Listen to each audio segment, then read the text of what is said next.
Hi, this is Joe Murata, OVP 1988 Canon. You know me, though, because that's the channel you're on. It's July 4th, 2026. Why am I doing this? Do you have any idea why I'm here and why I'm doing this? You probably don't. The reason is I just felt like it. I have nothing to do at this very moment. It is a little after 8 p.m. here in New Jersey. A very hot New Jersey these last couple of days. So basically, I just figured I would see, as an experiment, if anyone would be on if I did this. I'm not really expecting much. It's obviously a holiday right now. I don't expect anyone really, very many people to hop on here and talk, but I figured I would do it. I have nothing to do. Let's see if anyone watches. Let's see if anyone wants to talk and stuff like that. Christian Ouellette is here. Daniel Cater is here. Look at that. All right, so people coming out of the woodwork immediately. Well, qu'est-ce que c'est, Christian? I'm just doing this for fun, guys. Literally the only reason. I didn't have anything else to do. Ryan Krause says, oh, hi. Look at that. People notice and they're here. It makes a guy feel really loved. I'll tell you that much. My normal plans for 4th of July would be that we would actually do something. A lot of times we do. Due to the heat, a lot of the towns in our area, including my own, and the town I used to live in. Hi, Christian. Dave Walker, what's going on? 38 degrees in Montreal. I don't know what that is in Fahrenheit, but it's got to be like 100, right? Something like that. Travis Bruce says, happy 4th. Thank you very much. You as well. Normally, my town here would have fireworks, or the town I used to live in, but it's right down the road. And they cancel them. All the surrounding towns cancel them just due to the heat. It's been crazy. We also had a pretty big storm yesterday. Some people lost power. Thankfully, we didn't. So there was nothing to do today, and which is not bad for me because I edited Fully Loaded 99 today and yesterday. I spent several hours yesterday doing it, and I did it today as well until about 10:30 a.m. I woke up early, woke up at 6:10, which is what I usually do to edit the pay-per-views. Quinn and I were both off from work yesterday, so we recorded Fully Loaded at 1 p.m. rather than our normal pay-per-view recording time, which is 7 p.m. But that allowed me to get a head start on editing. Ryan says, protect the studio at all costs. I know. Seriously. So I'm just here. This is literally just a casual little why the hell not type of deal. No agenda, no motive, really. Just felt like it. I was listening to a few things. I was listening back to Fully Loaded. I usually listen back to our pay-per-views once after I record them, just for quality control. I did that. I ate. I cleaned the house.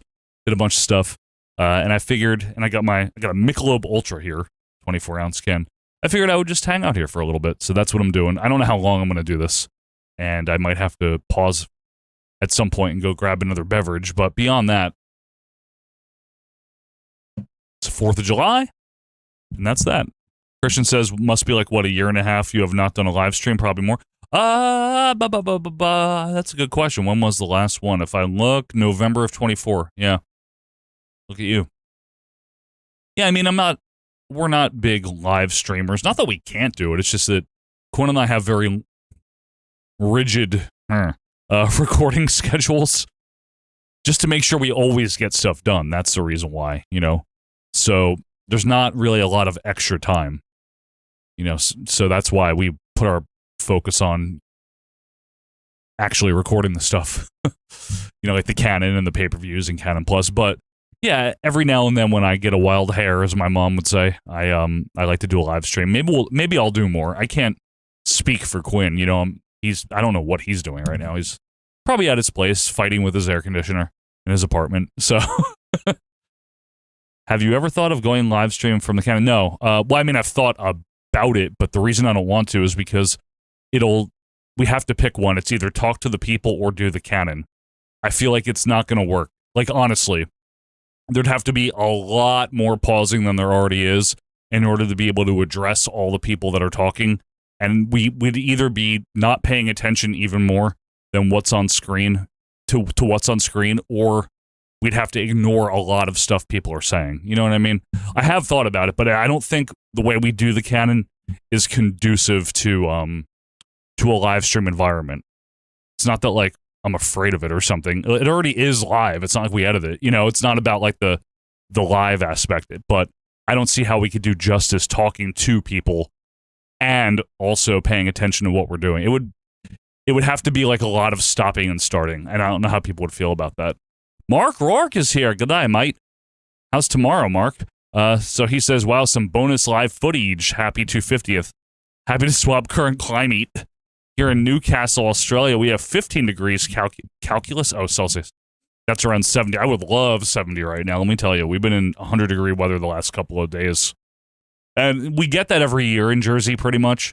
Every summer, you're bound to get like a few 100-degree days. But the way this one happened in particular was back to back to back to back. So it wasn't really cooling down that much at night. That's what made it hard.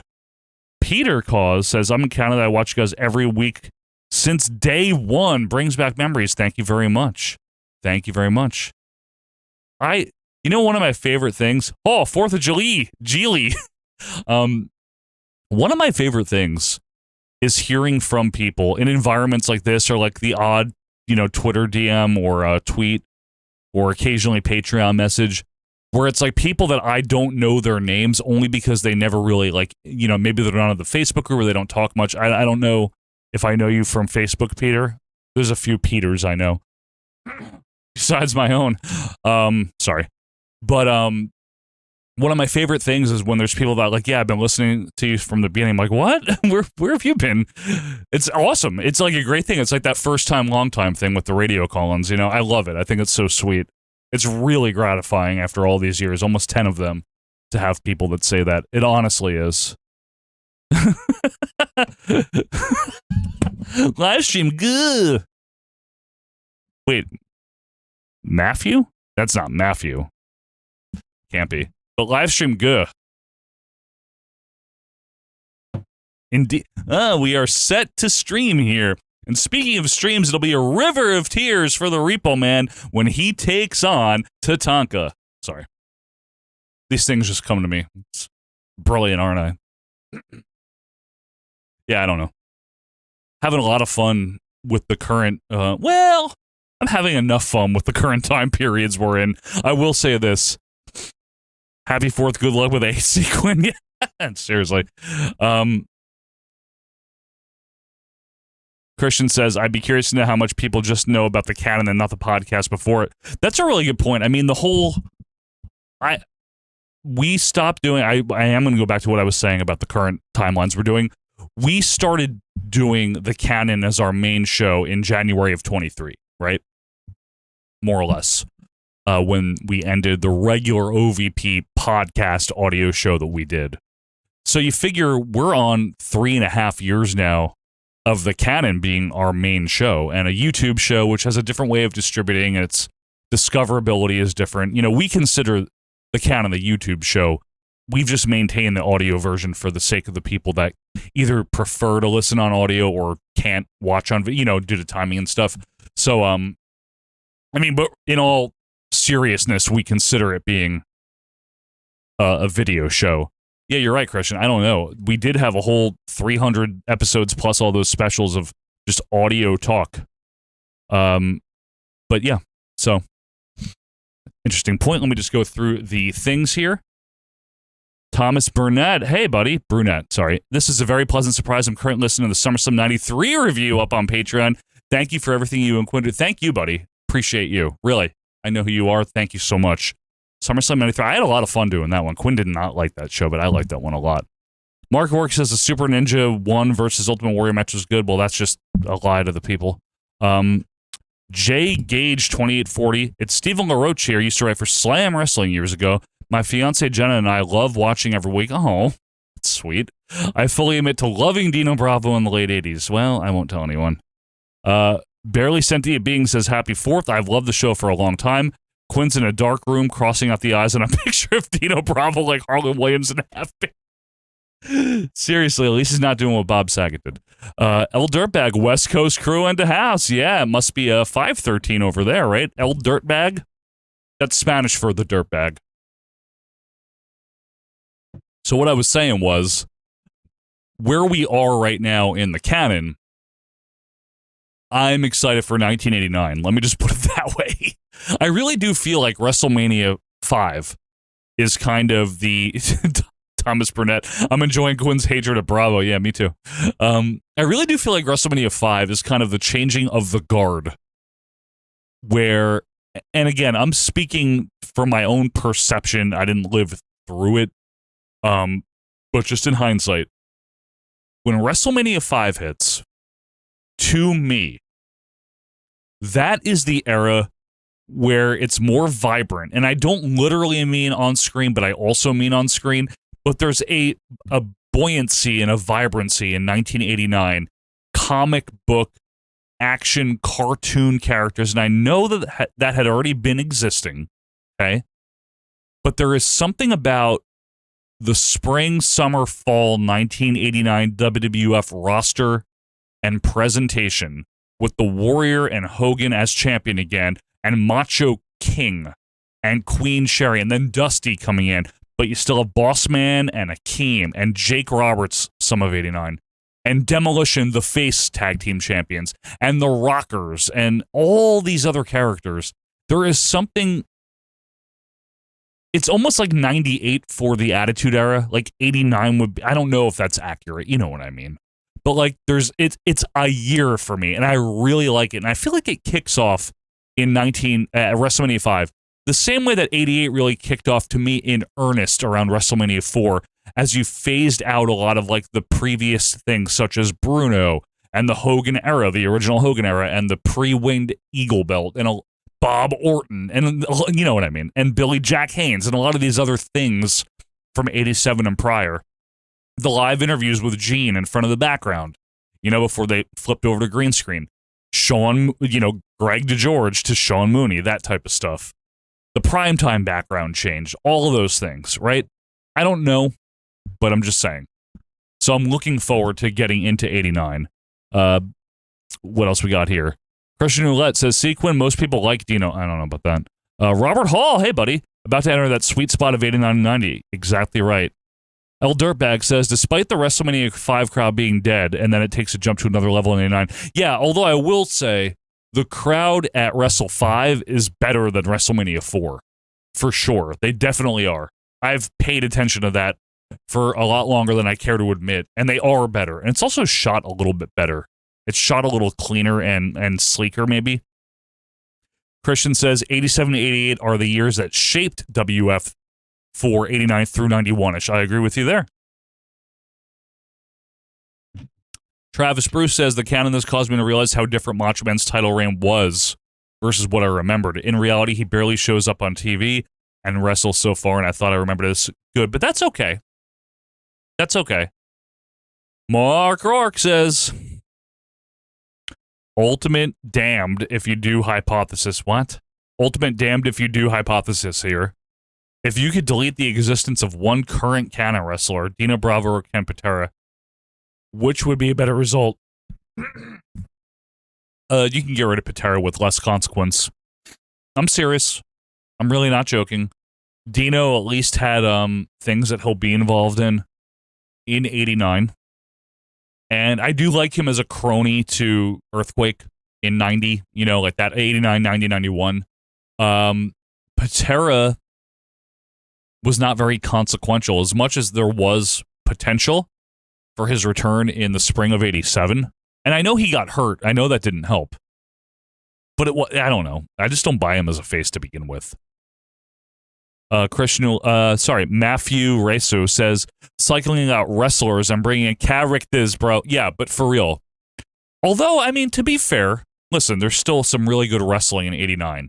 You got Tito Santana, you got Rick Martel, you got the Rockers, you got the Rougeos, you got the Brainbusters, right? You got Greg Valentine. I'm not saying they always have these 4-star bangers, every single one of them, but there are still very good wrestlers. As far as coming in, I mean, who comes in the 89? Barry Windham comes in. Ronnie Garvin comes in at the very end of 88. We're probably just about there, right? But they still, Al Perez, they still, there's still some good wrestlers and good wrestling, you know? Patera did screw his career with the arrest, I agree. Robert Hall, without Bravo, there was no Earthquake. I totally agree. Peter Cause, So you're a Lex Luger fan. I was always a Lex fan. He canceled his appearance here. I do not have you on Facebook. Dino W did not use him in good Montreal promotion. Yeah, I'm sure. I mean, the thing about Dino, though, he wasn't in the prime of his career by this point. What was Dino? 39, 40 by this point? I think so, right? Because wasn't he 44 when he passed away? I mean, I'm not saying that's extremely old. I'm saying he's not in like the heart of his career the way he would have been, 8 to 10 years prior. And we saw him, even his WWF work that we got to see in 85, I want to say? Brown hair Dino, Masters jacket, Canadian champion. He was good. He could work. He's not in a position where he has to be that anymore. So I think it's okay. Jay Gage, 2840. As a kid, I got to meet Bravo after a house show in Kingston, Ontario. I marked out, and he was in heel mode and totally ignored me. All right. Should have asked him for a cigarette. El Dirtbag, I think when it comes to Ultimate Warrior, if you saw him as the Dingo Warrior, you tend to view him less favorably in the WWF, in my opinion. I could see that. I mean, obviously, I didn't see him as the Dingo Warrior. I saw world-class stuff, but after the fact. Christian says Dino's prime was 83, 84. Yeah, I mean, I'll take your word for it. I don't know. I'm sure it was. I'll defer to you. I mean, you're from there. He was a WWF Tag Team Champion, though, was he not? With Dominic DeNucci? Am I making that up? I don't think I am. Is This Live says, first of all, yes, this is. I watched WrestleMania 5 live. Okay, so it was live then, too. Closed circuit at Nassau Coliseum, April 89. And the crowd was amazing there. My stepdad hated wrestling, but the crowd got him into it, too. Awesome. Ace of Spade, 3728. I wish the Rockers would have kept the titles, and also Power and Glory should have won the belts, at least as transitional champions.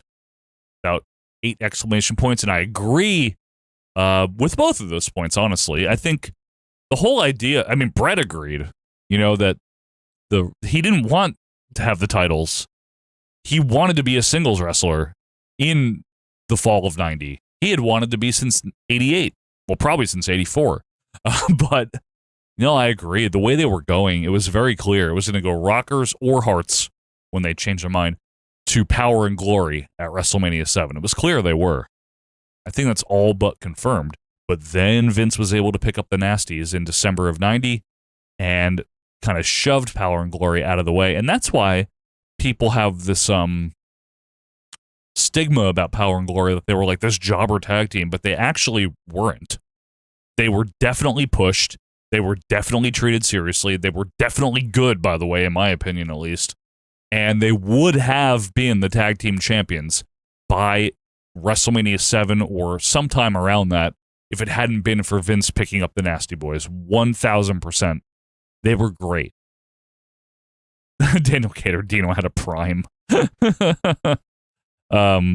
Christian Ouellette says, a Fuji Sunny run where he switches to different tag champs could have worked. Yeah, if anyone could pull that off, it was, Bobby could have pulled that off too, I guess.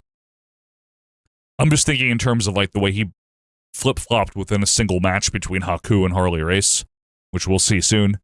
But yeah, Fuji could have definitely pulled it off too. Definitely. I don't know. That's what I think.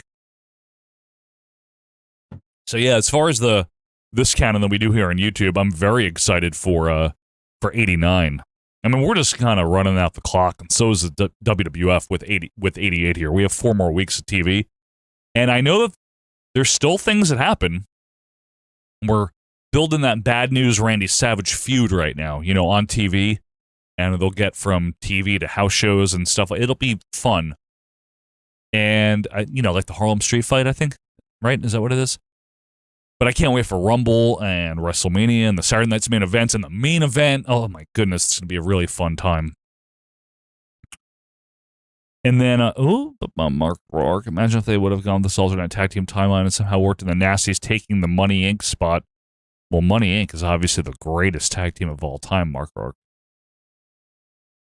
He did it in the 89. He went right from the Busters to the Colossal almost immediately. True, although they were already all people in his family. And the Busters were gone, right, by the time. Because the Colossal connection, as far The colostomy connection, as far as I understand, was kind of a fill-in. I think the Busters were meant to hold those belts until WrestleMania 6. I think everyone thinks that, right? That has thought about it, right? They only didn't because of the Tully thing. I think. I don't know that for sure. But it seems like it was the summer win, right? Wasn't it the midsummer, like July or something like that? Tully and Arn win them. You build to the rematch. WrestleMania 6, Demolition wins them back. The same old thing, like Warrior loses the title to Rude, wins it back in the feel-good moment, that type of thing. That's what I always felt like it. Dominic Johnson, happy 4th, everyone. Rank your managers in 88 most successful at least. Elizabeth, world champion. Have to. And Hulk Hogan.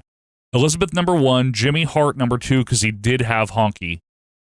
Although Fuji had the tag champions, but he made a really dumb mistake at the end of the year here, abandoning the tag team champions for another team. Oliver Humperdinck was the least, but as far as people that are still there, it'd have to be Bobby Heenan. What did he win? He really didn't. He has the Brainbusters. That's cool, but he wasn't managing Andre. I guess he got a financial windfall, What else we got here? Bad News Brown, this is Christian, is really mad at me. Good talker, but that's meh. Sorry. Good talker, but that's it. Yeah, that's kind of what I've been saying, Christian. Like, I know there's this sentiment, and I do partially agree with it, that he was the Stone Cold before Stone Cold. And I think, aside from being bald and wearing black trunks and not liking people, I think there is some merit to that. But I also think Stone Cold Steve Austin, the character, bro, is also more than just that. Like, he has a little bit of that David Schultz influence as well, but also he's a better wrestler than both of them. Like, he is. And a better promo. Although, I mean, Dave Schultz was a really good promo, and Bad News is pretty good. Yeah, but I haven't been impressed with Bad News Brown as a worker in the ring. Like, he's fine, but he's not that good. I haven't seen, like, him do anything good. And he's also older. He's, like, 45 right now, so his prime was in the 70s. Maybe he was a lot better. I haven't seen a lot of it. I've seen a little tiny bit of him in the 70s. Mark Ork says it's almost Tizime time. The Shrek reviewer waves. Hey, buddy. Len Wennerberg. Joe, Battle of the Dad Bogs. Ricky Hunter versus Jesse Cortez, 1-on-1. Who you got? Rick Hunter all day long. L Dirtbag says, your favorite jobber or jobbers to get any kind of push thus far on the OVP timeline? I'm guessing you will say Los Conquistadores. In terms of favorites? Yeah, I mean, I liked Mike Sharp, but it was a reverse. He was pushed first and then became a jobber. Steve Lombardi's coming up soon to get somewhat of a push of sorts. Yeah, I mean, I like Jose Estrada, and I like Jose Luis Rivera. I also really like Johnny Rods. Wish he was still around. What else we got here? Arn and Tully gave their notice to Vince to reform the Horsemen when Tully failed the test. I don't know about that. Did they? Are we sure they didn't give it earlier? I thought they did. And then he mysteriously failed the test. Meaning before they lost the titles. Then they lost the titles, right? Is that what you're saying? Maybe you're saying that. I mean, Liz is not a manager. She's obviously a manager, Dominic Johnson. Come on now. Frenchie the least. Yeah, good point. He literally has done nothing. I'll give you Frenchie. But Liz is a manager. What, because she's a woman? She can't negotiate a contract? Is that what you're trying to say? It's been established since 85 that she does handle Savage's contracts. It is been said in canon. We've seen them talk about it. She also talked about it recently. She's a manager. Just saying, she is. But if you want to disqualify her from it, then, yeah, I mean, Jimmy... Yeah, but Jimmy didn't win the IC title in 88. He lost the IC title in 88. Fuji won the tag titles in 88. He left them, but I'm just saying, Jimmy didn't win anything big in 88, did he? He lost the Glamour Girls tag team championship, right? and he lost the IC. So no, it's not Jimmy. Sorry. Robert Hawley fumbled the bag. How can he go from the champs to the powers and Super Jedi? I agree. Jay Gage, before that Kingston show, I met Jack Tunney, sorry. And I told him I was Bravo's biggest fan. He said, kid, fuck you. No, that's not what he said. He said, kid, you're not. There was a guy 6 feet tall here earlier and said he was the biggest fan. Yeah, but I heard Jack Tunney just didn't give a shit. Just jovial. Mark Rourke says, bad news is way ahead of his time. Not really. There's a box promo after WrestleMania 5 calling out Hogan, but he calls him Hollywood Hogan. Oh, that makes him ahead of his time. I get it. He would have been interesting if he was younger and lasted longer. He would have been a great character for the Attitude Era, the NWO era. I agree with that. Hey! I know Gabe Tough. I know who you are. 2 best Yankee games are moments you remember to happen during the summer days? Oh, God, I don't know. Well, I was listening on the radio to Cone's perfect game in 99 because we lost power. So I had been watching. I think it was PIX, I think. Were they still on PIX in 99? No, they were on Fox in 99. But anyway, I was watching on TV, and then we lost, cable. Our cable went out. Whatever it was. So I had to listen on the radio, so I heard Sterling and Kay call it. But that's my favorite Yankee moment from a summer, specifically. Oh, in the July 1st, I think it was, 2004 game, Yankee-Sox. I know it was ultimately meaningless, but the one, that went into, the 13th or the 14th, and Jeter made the running catch in the stands and got all bloody, and Flaherty had the walk-off single, and all that shit. That's summer, so that was a good one. We get Zeus with Wayne in 6 months. Hell yeah, we do. That's a good thing. I mean, come on now. Who doesn't want... Who doesn't want Zeus and Wayne? Christian Ouellette, how much do you miss Johnny V? The V stands for value from a scale 1 to 10. 44. Penman, a few shows ago, you and Michael said if Johnny V stayed in the Federation, he could have managed the Conquistadors. I can see Johnny V wearing a sombrero and a poncho talking. Absolutely. That's my point. That's where he belongs. Is this live? Liz is more of a valet. She doesn't really give advice or discuss strategy. How do you know? Maybe she doesn't need to at ringside.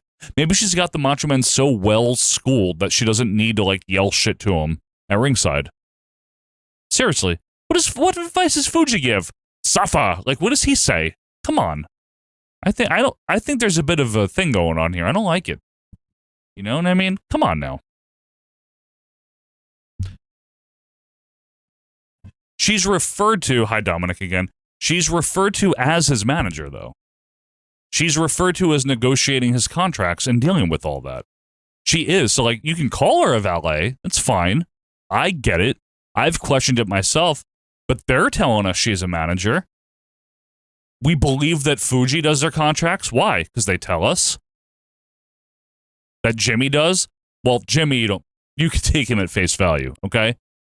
But you know what I'm saying, right? They say she does the shit. We believe Oliver Humperdinck was a manager. Why? What did he say? Oh, Wand. We don't know what he did backstage. He could have been robbing him blind. Oliver Humperdinck sucked. Okay? Holy Dizzle is here. Holly Dizzle, excuse me. I don't even know what you're trying to say. Oh, leave feed. Okay, I got it.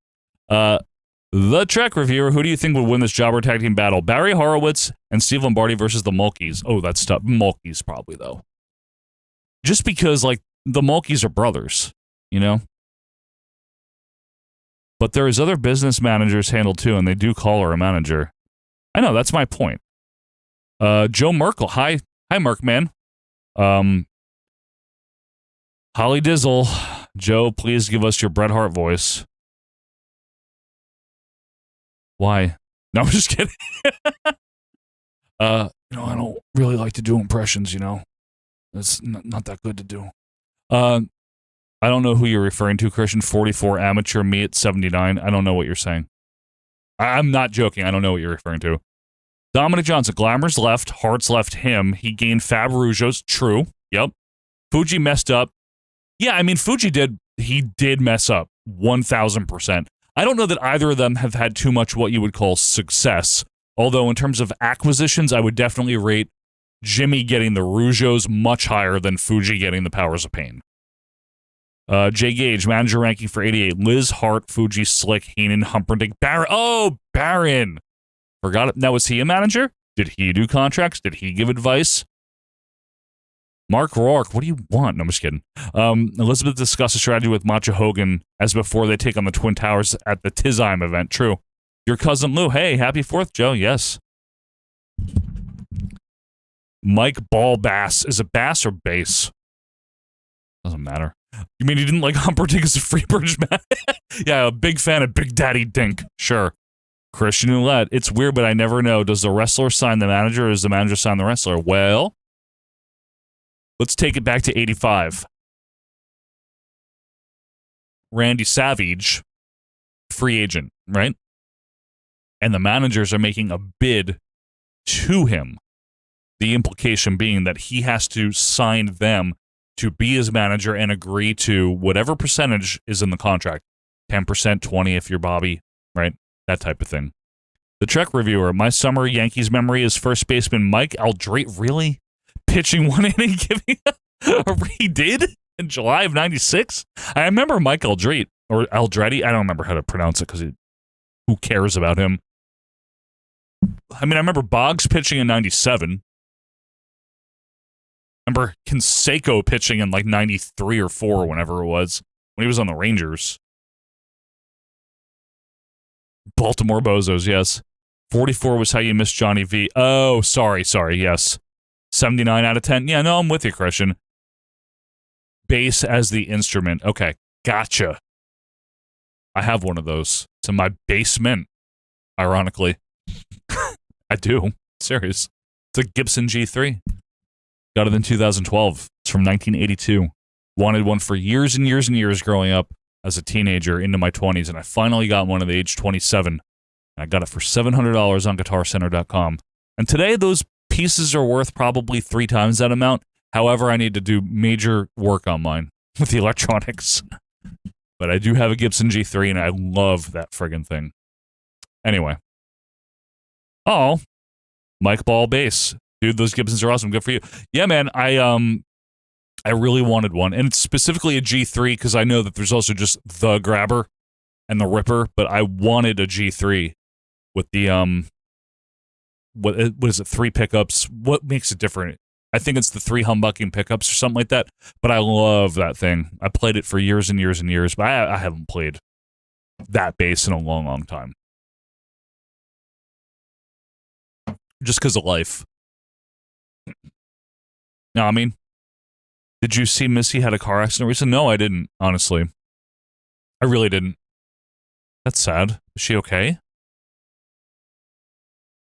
I would hope she's okay. So I'm just checking a few things. I'm going to have to, why are we... Sorry, I set the mute shit on Twitter sometimes. I do. Hey, you can say one thing about me. I don't argue with people on Twitter.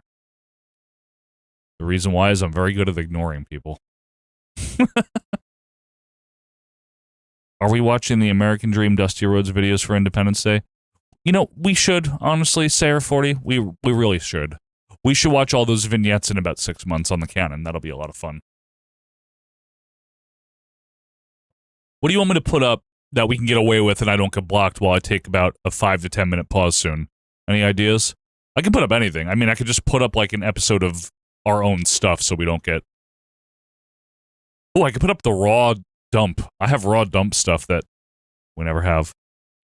Holly Dizzle says, update, Missy is doing okay, but certainly hurting. Okay. Got it. And Christian chimed in to pretty much echo that. No, I'm not putting on the Saturday Night theme on repeat. I'll put out like an old episode of OVP. I have like all these raw ones that I haven't posted anywhere. Jamie Patton, any chance Asawash comes back? I'm not going to sugarcoat it. I don't know. I don't think so. Not now. The reason I didn't want to call an end to the show is because I don't want to do that. But to be completely honest, at the risk of sounding like, you know, Vince Russo, but if I could be honest with you, bro, that show, to do it like week by week by week, the way we were for over 2 years, that took a lot out of me. Because you got to remember, by that point, I had already been editing weekly because of OVP for such a long time. You know, I did OVP for over 6 years straight, editing a podcast every week, and went right into doing Acid Wash Memories. So you're talking over 8 years straight, weekly.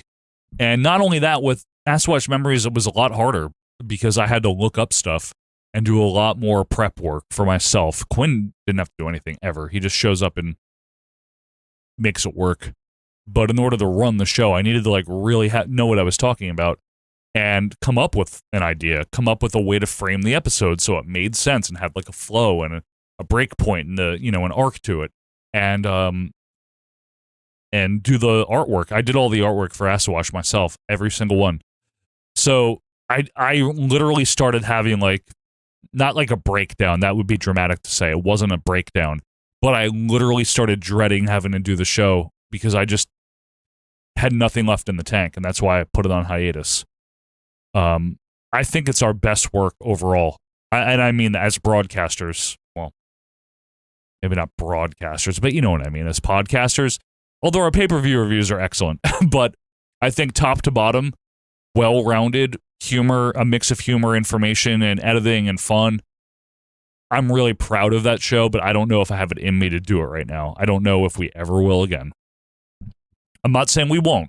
I just don't know. Bag, I stopped watching wrestling 25 years ago. My son, 11 years old, has gotten into it. I took him his first WWF event, mine too. Got to see his favorite wrestler, Cody Rhodes, win the title. Well, that's always good. The Trek reviewer, I also remember a game from the late 90s where the Yankees hit for over an hour against the Indians in that inning. Former Yankees Eric Plunk, I know him, with the glasses back then. Paul Ossenmacher and Bob Wickman all pitched. I know all of them. On our family drive, this is your cousin Lou, to Cape Cod, I put the TGIF episode of Acid Wash on for my wife, and she loved it. Oh, that's sweet. That was the first one we ever did. El Dirtbag, any current wrestlers you are a fan of? I'm not. I don't watch wrestling. I don't, so I can't say anything. Christian says, personal question because I'm curious. Are you going to have more kids, or is 2 enough? For me, 2 is enough. We don't want to. I mean, we want 2. We don't want T.O. have more. For Dick Van Patten, 8 was enough. But for... Sorry. This is... I don't know why I'm like this. No, for my wife and I, 2 is enough. We're good. We have a 3-year-old and a 9-year-old. I don't want to reboot the system one more time. I'll be 41 this year, and I'm not saying there's anything... I just don't feel like it at my age. My personal age. The Trek reviewer, I think that was the game where Mark Whitten... Stop naming all these people, hit a homer for both sides of the plate. Holly Dizzle, bring back the WWF Superstars ice cream bars. Hell yeah, man. All right, let's get for all of you that are here, let's get some classic OVP raw dump here. The only thing, just answer with one word, all of you watching. Do you want basement or loft era? The first 3 responses is what I'm going to go with. The 2 out of 3 on those first 3. Because I have some from each. I only have a handful of basement, but say it. Basement or loft? One word. Loft. Okay, we got 1 loft. 2 loft, 3 loft, 4 loft. Okay, loft. Wow, you hate the basement, huh? Fuck. Fuck you. Everyone's saying loft. Jeez, what's wrong with the basement era, man? What's so bad about that? All right, it's coming up. Hang on. Just gotta put it up here. I have to figure out what I'm doing. So that's the video scope. You can see what you're saying. Do I have a video scope only feed? No.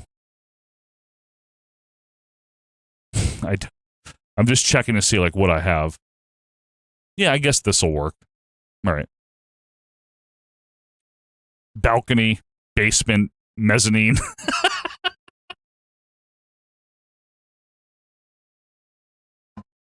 Bob Stanford Studio. Yeah, I wish.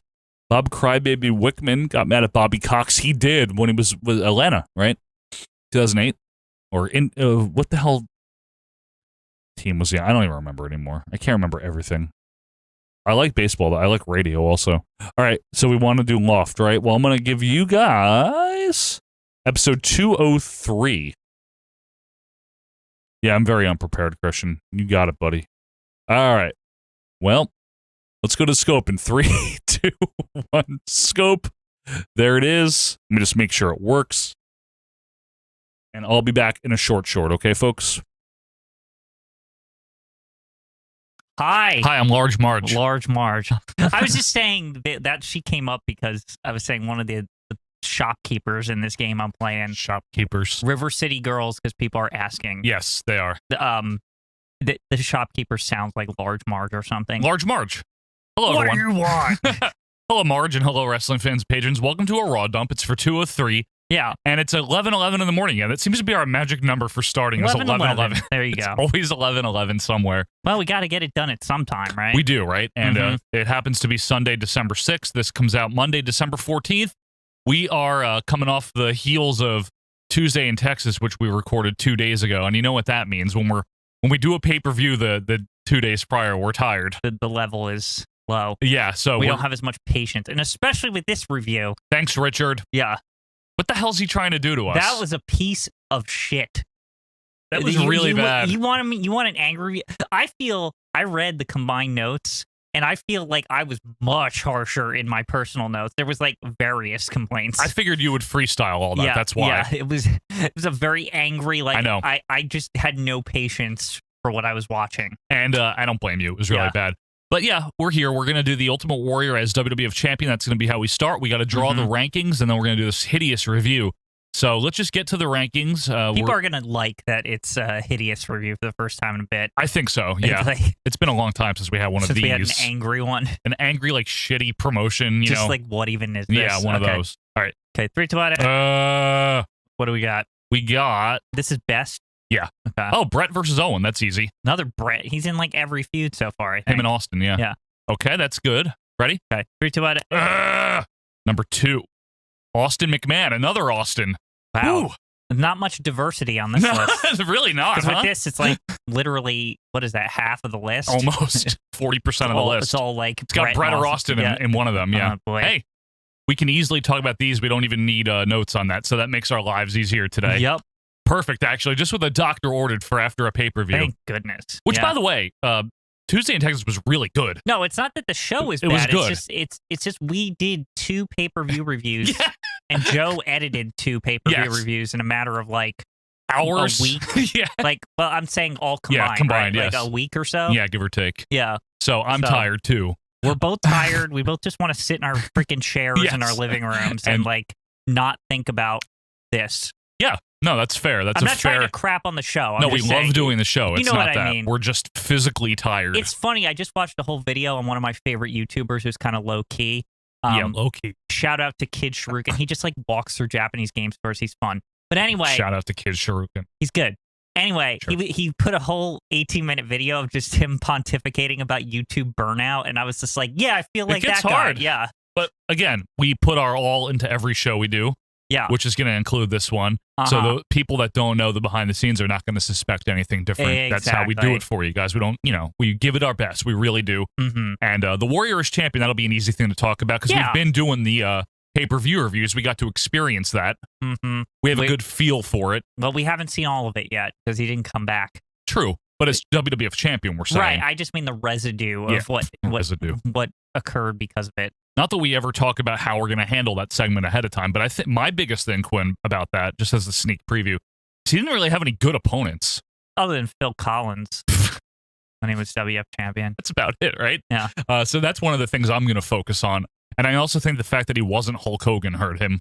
Right. Because he's not Hulk Hogan. Well, and that Hogan was still there. You got things, right? I got things because you say that, and then, like, it's not like Hulk Hogan 90% of the time had good opponents. Like, yeah, he did. No, I'm saying on the day-to-day, just a bunch of fat people. No. They were all built up. Couldn't and they just replace the fat people that Quinn. fought? Okay, I'll have to educate you when we do this segment I guess. Okay. I'll Kamala, do it when we... That's the in-betweens between guys like... No, Earthquake was a hot opponent. They did big business. But they didn't have... They did huge business with Earthquake. Some big build-up. He just wore a fucking polo shirt and like... What are you talking about? A build-up with Earthquake? It's a good thing you're doing this now, so I don't have to fix it on the show. He attacked him on the Brother Love. What are you talking about? That was a huge angle. I just mean... You can't act like it wasn't. I didn't think of it that way. I Earthquake's debut was against Warrior. I That thought was you were earlier. talking about some deep storytelling here. Like, it's like I didn't say that. I said it was Okay. big business, and that's it was. what I thought you meant. The Get Well Soon Hulk and all that. Right? Yeah. No, that was big. I didn't think about that. Yeah. I don't think of that as like. But big. Hogan's opponent, Andre, was Yeah. a big deal. King Kong Bundy was a big deal. Ted DiBiase was a big deal. Randy Savage, Roddy Piper. What about the in-between people? That's what I'm thinking. But those are just to like keep the business going. Like Kamala it was Yeah, hot. yeah. It wasn't like a big feud. Don Morocco for some In reason. 85, yeah, just because, why not, right? Dr. John- D. Again, but that was pretty good. John Studd, he had a lot of qualified opponents. Right. Warrior had Mr. Perfect briefly. Well, Rick Rude was supposed to be a big thing. They tried, Yeah. and that was it. And then it was just He like, only had a couple months, though, Jeff. that's what I'm saying. There's a lot of WrestleMania reasons. 6 to Royal Rumble. That's it. And he didn't have anything really big. Yeah. Anyway, we'll get to that on the show now that Quinn knows who Earthquake is. No, when I think of big Hulk Hogan opponents, I think of ones that have like this really long, drawn out story, like Andre or Randy or Savage Piper. or There's a lot whatever. of there's Like, a lot of them though. Yeah. But the Earthquake thing was a big angle. Don't understate that. It Right. really was. It did a lot of. It was bigger than the Warriors. I know. Well, Run, and that's- who's show business, though, right? Yeah, but it was bigger than the Warriors' reign, which is part of the problem for Warrior. Is that the Hogan angle overshadowed Well, Warrior's title run, which is going to dovetail into that. So it'll be fun. We'll talk It'll be fun. in like a minute. Yeah. So why are we even talking about it now? You Yeah. just got the whole fucking podcast. Yeah, it's a little preview. The second podcast on Patreon. Are you ready to roll? Yeah. All right. Jam-packed to the rafters, let's go up to our ring announcer. The following podcast is scheduled for one episode and is our Vantage Point, the Retro Wrestling Podcast. Outside, we couldn't see it from our vantage point.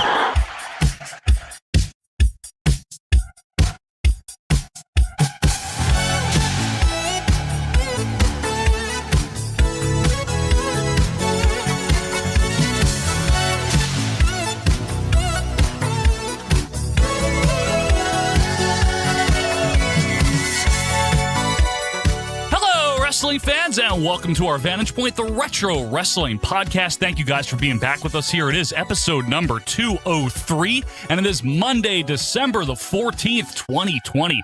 As the year winds down, we are here to romp you through, yet again, the world of retro wrestling. As always, I'm Joe Murata, joined by Michael Quinn. How you doing, Michael? Howdy diddy. We'll get Quinn's howdy doody in, and then we'll get out of this.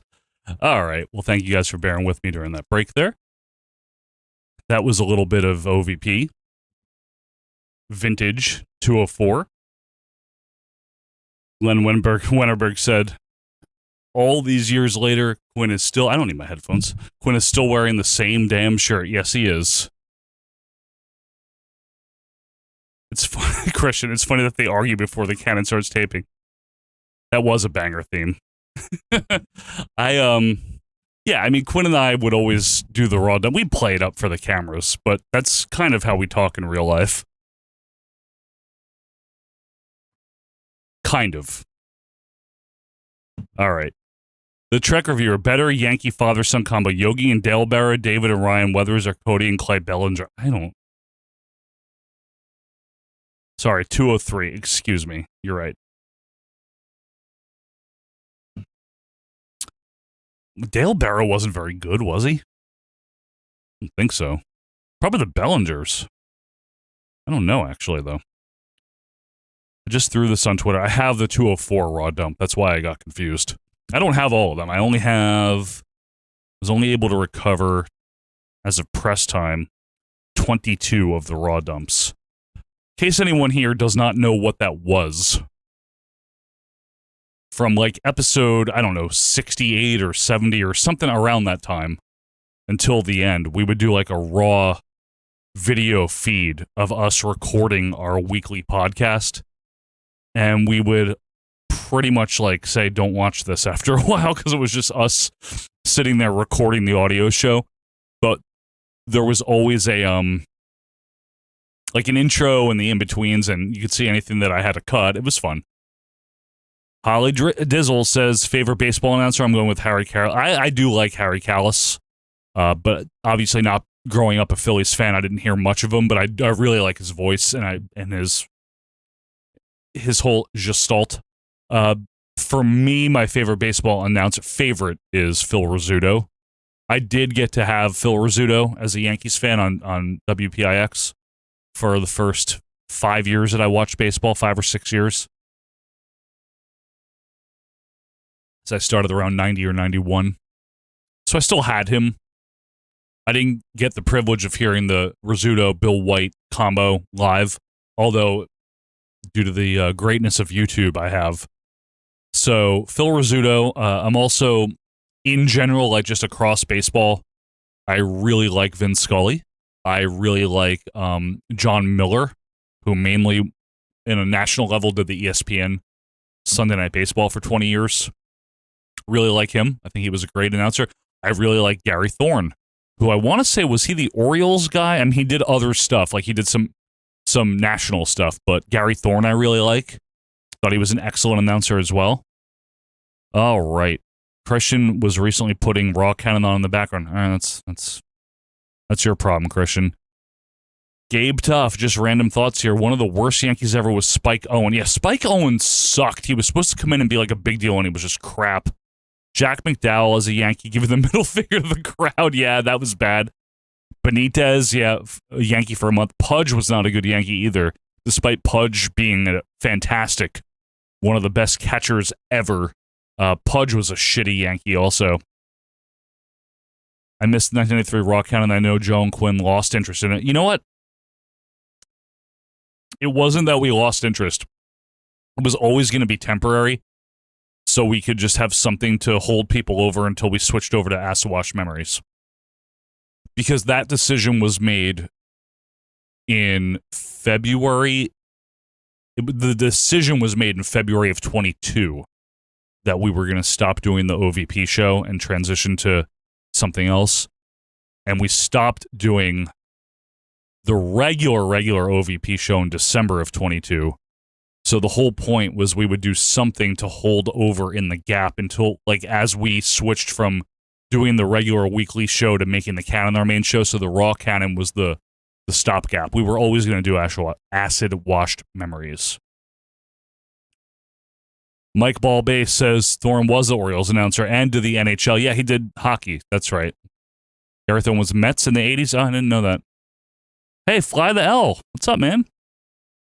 Fun fact, Holly Dizzle says, I've seen a home game for every baseball team except the Blue Jays. That's really cool. El Dirtbag, Dave Kingman was a horrible Yankee. I've heard. I wasn't around for the Kingman era.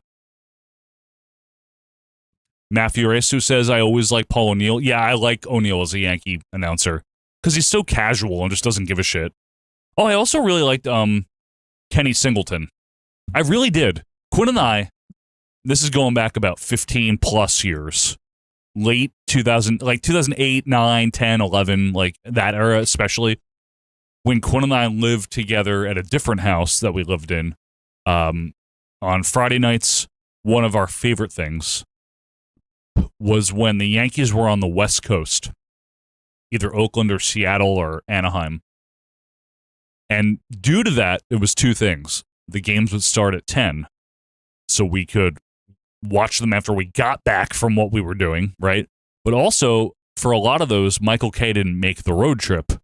So Ken Singleton would be the play-by-play guy, and we loved the dulcet tones of Kenny Singleton on play-by-play on these 10 o'clock games. Love it. Quinn and I have great memories of that, eating like beef jerky and Andy Cap hot fries and shit like that. Yeah, that's a great point there. There's a lot of people saying things, but I'm trying to get to all of you. I do my best to always read like every single comment. Christian said, I miss the fact the Expos never returned. Yeah, I know, that was sad. It really was sad. Fly the L, I've spent a lot of money this weekend on wrestling figures. Everyone seemingly came out with figures for the holiday. Howie613 says, I just kicked your ass. No, he says, Ken Singleton and Jim Cott were probably the best. Yeah, Cott was awesome. Cott's another one of my favorites. Yeah, so Kenny and Cott did MSG in the late 90s into the end of the MSG era, but then they both hopped over to the Yes Network, and Cott was there until he retired, even though he was back on MLB Network, I think it was. But yeah, they were great. And your cousin Lou says Bobby Mercer was my... Yeah, he had another one of those dulcet voices. I love Bobby Mercer's voice. was really sad when he passed away.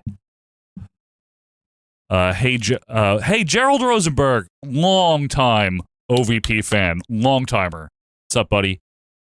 Even though you're a Yankees fan, yeah, no, the SNY crew is amazing. I just didn't think of them, but they are. Well, I mean, Ron Darling's voice always bothered me, but that's just because I'm picky. He's a good broadcaster. Keith, I like, and who was the guy? Now I'm like blanking. I know who it is. I just can't fucking think of his name. The lead guy that did the Mets for the most part in SNY. Gary, what the hell is his name? I'm completely like shitting the bed here. I know who it is though. I'm just blanking. The track reviewer says I prefer Jim Cott to Michael Kay. Oh yeah, definitely. I mean, I never liked Michael Kay. I was just stuck with him. I always said Michael Kay and Michael Cole very similar. Mike Ballbase, sidebar, but I found OVP 3-year episodes on Brian's podcast. Thank you. You and Quinn are unhinged in the best way. And I'm so glad I started listening. I can't wait for 89 and 90. Thank you very much. Yeah, I mean, Brian Solomon, great guy. I just did one with him. I did it on Thursday. It's coming out mid or late July, he said. But we're talking Road Warriors in the WWF, me and Brian. That's not a spoiler. He already mentioned it himself on his Facebook group. Brian's been a big help. He has a great book, the Gorilla Monsoon book, Irresistible Force. If you haven't read it, I have it. Excellent book. Fly the L says, listen to your fully loaded podcast to and from today's barbecue. Need to finish it. Thank you. Track reviewer, never been a Susan Waldman fan. You know what? I wasn't either. She actually isn't bad, though, in terms of, like if Ian Riccaboni were here, because he's a broadcaster, so people would take his opinion better than mine. She actually doesn't do anything bad from, like, a broadcasting point of view. She gets out of the way. She doesn't step on... Well, Sterling's passed away, obviously. She didn't step on John Sterling. She was complimentary to him. Complimentary with an E, you know? She was not unknowledgeable. But I get, also part of it is the voice, and I can see people not liking her voice, and the Roger Clemens, that whole thing didn't do her any favors. Fly the L says, can't get enough of your JR and Hart impressions amongst over there. Oh, fuck, doing an impression of me. Fuck you. You fucking bullshit. Piece of shit. Fuck, it's Gary Cohen. Thank you. Matthew, Gary Cohen is who I meant, yes. Holly Dizzle, who's Ted Wayne DiBiase's all-time favorite wrestling name? Ozzy Virgil. Stop it. Ryan Krause, Charlie Steiner. I like Charlie Steiner. I do. I like his voice. I like his tack on things. He became a Dodgers guy, right? He did the Yankees. I know he was an ESPN guy. Sports Center, Carl Lewis, National Anthem. But he did the Yankees for 3 years, 02 to 04, with John Sterling. I didn't think the pairing was good, but I liked Charlie Steiner. And then he became the Dodgers guy, right? I think he's fine. Yeah, Vince Scully was the man. 516 Goodfella. Funny how. Happy 4th all. I'm relatively new to the channel and show. Love what you do. Thank you so much. Thank you. Mike Ballbase, can't wait for that LOD episode. I popped when he announced that this week. Thank you. Yeah. No, as speaking as someone that recorded it, I know it'll be fun for everybody. I hope it will be. He would have been great. Yes, Christian. No, he would have been, though, because he always lends a good perspective. And Animal, come on. No, Quinn liked him. He did. The second run, the 97, 98 into 99 run, he liked him. Gabe Tough. I listened to Susan with Jody McDonald on the Fan Midday before Mike and the Meadow. Yeah, I remember that era. I remember the Jody Mack era. Remember him and Sid Rosenberg when they were the midday show? I remember them. I remember the biggest mid show of my WFAN listening career. There was how did this turn into a New York sports live show, by the way? The biggest one for me though was Evan and Beningo. Evan and Beningo and Roberts. You know who I mean. Or as Quinn calls them, Rosin and Friendly. Fly the L says, I'm an avid Cornet listener as well, so appreciated the AI cameo and Fully Loaded. I love writing stuff for Jim Cornette because it's just very fun to write.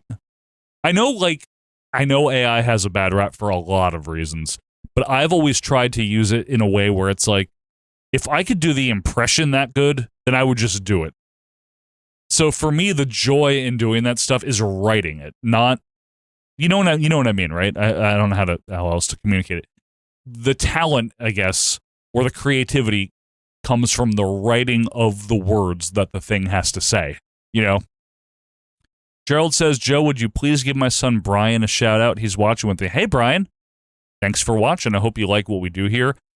I don't know why you're watching it or why your dad is watching it, but tell you what, your dad's been a fan of us for, God, as long as I can remember, almost since the beginning, I think, years and years and years. And I appreciate that. The Trek reviewer says, I can't think of one female wrestling announcer table I've ever liked at the table. Oh, at the table? Yeah, I know.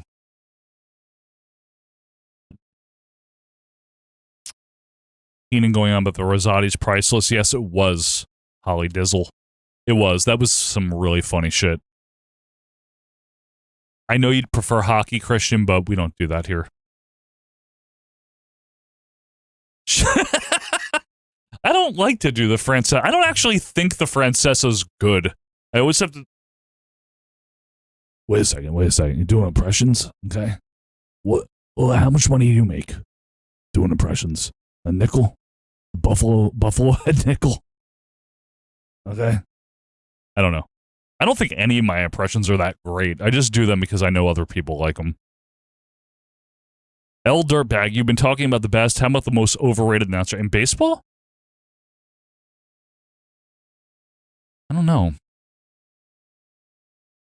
Are any of them overrated? I feel like baseball announcing is pretty, like, accurate for the most part. I don't know how else to put it. What I mean is, like, Harry Carey, is he overrated, for example? People love him because of what he is. Same thing with Phil Rizzuto. Is John Sterling overrated? Don't most people hate him, so he can't be? I don't know. I just feel like the ratings on baseball announcers are pretty straight and narrow. I could be wrong, though.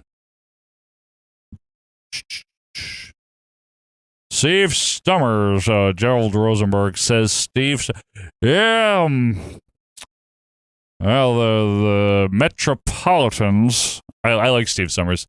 He was fun because I never knew when he'd be on. In my, like, late teens and early 20s and shit, I'd be, like, out really late, you know, driving home from wherever the hell in one of my shitty old beat-up cars, and I'd throw on FAN, and because it might be a day where, like, a Mets game ended, you know, or whatever the fuck, you know, they just threw Steve Summers on. He was, like, in a booth somewhere waiting, you know, just reading a book or something like that, reading Dick Tracy comics until it was time to go on the air, and he was just so bizarre. I like Steve Summers. Christian says the Francesa voice works because Quinn participated. Yes, Quinn's answering of it is what makes it funny. Back after this, I don't think... No, he doesn't sound like Bret Hart, good fella. You know, I don't sound like Mike Francesa or anybody, you know. I don't need to sound like anybody. You know, you talk about sports, okay? Okay? Oh, my Mike Francesa, okay? All right, maybe it does. I sat next to Howie says this. Mad Dog Russo at a Rangers Canadiens playoff game in MSG in 1996. He bailed before overtime. Joe Buck is not overrated. Fly the L. Doesn't everyone fucking hate him? I like him. I think he's underrated. I'm not joking. I've read his book. I think he got so much shit for so many years, and some of it is very deserved, and he admits that. That's the one thing I want to point out. This is not the Joe Buck defense podcast, but, like, he admits, he's like, I could have been better. I could have emoted more. I could have been more exciting. He really is a very good baseball announcer. He's on top of everything. He doesn't make errors. Yeah. Joe Buck he doesn't do baseball anymore. Joe Buck was a good baseball announcer. He really, really was. He's gotten a lot of shit unfairly. And again, there's a difference between what makes an announcer good versus if you like them or not. Like, honestly, I think there is. There can be a degree of objectivity because there is an object in being an announcer. You have certain, like, criteria to fulfill and certain goals to accomplish. And I think he ticked all those boxes. Now, whether you like him or not might be a matter of taste. He's not my cup of tea necessarily, but I think he's very good at what he does. Francesca Bobo Brazil. I always thought Harry Carey was drunk. He was. That's why. Joe Buck was overexposed. Yes. Football, baseball. He did a bunch of shit. Yes. You know, when you talk about Turkey, Captain Midnight, Steve Summers. Yeah, I like Steve Summers, man. Joe Buck also did get better, Mike Ballbase, as he got older. He did. He did. That's 100% true. But I think he was overly maligned. I really do.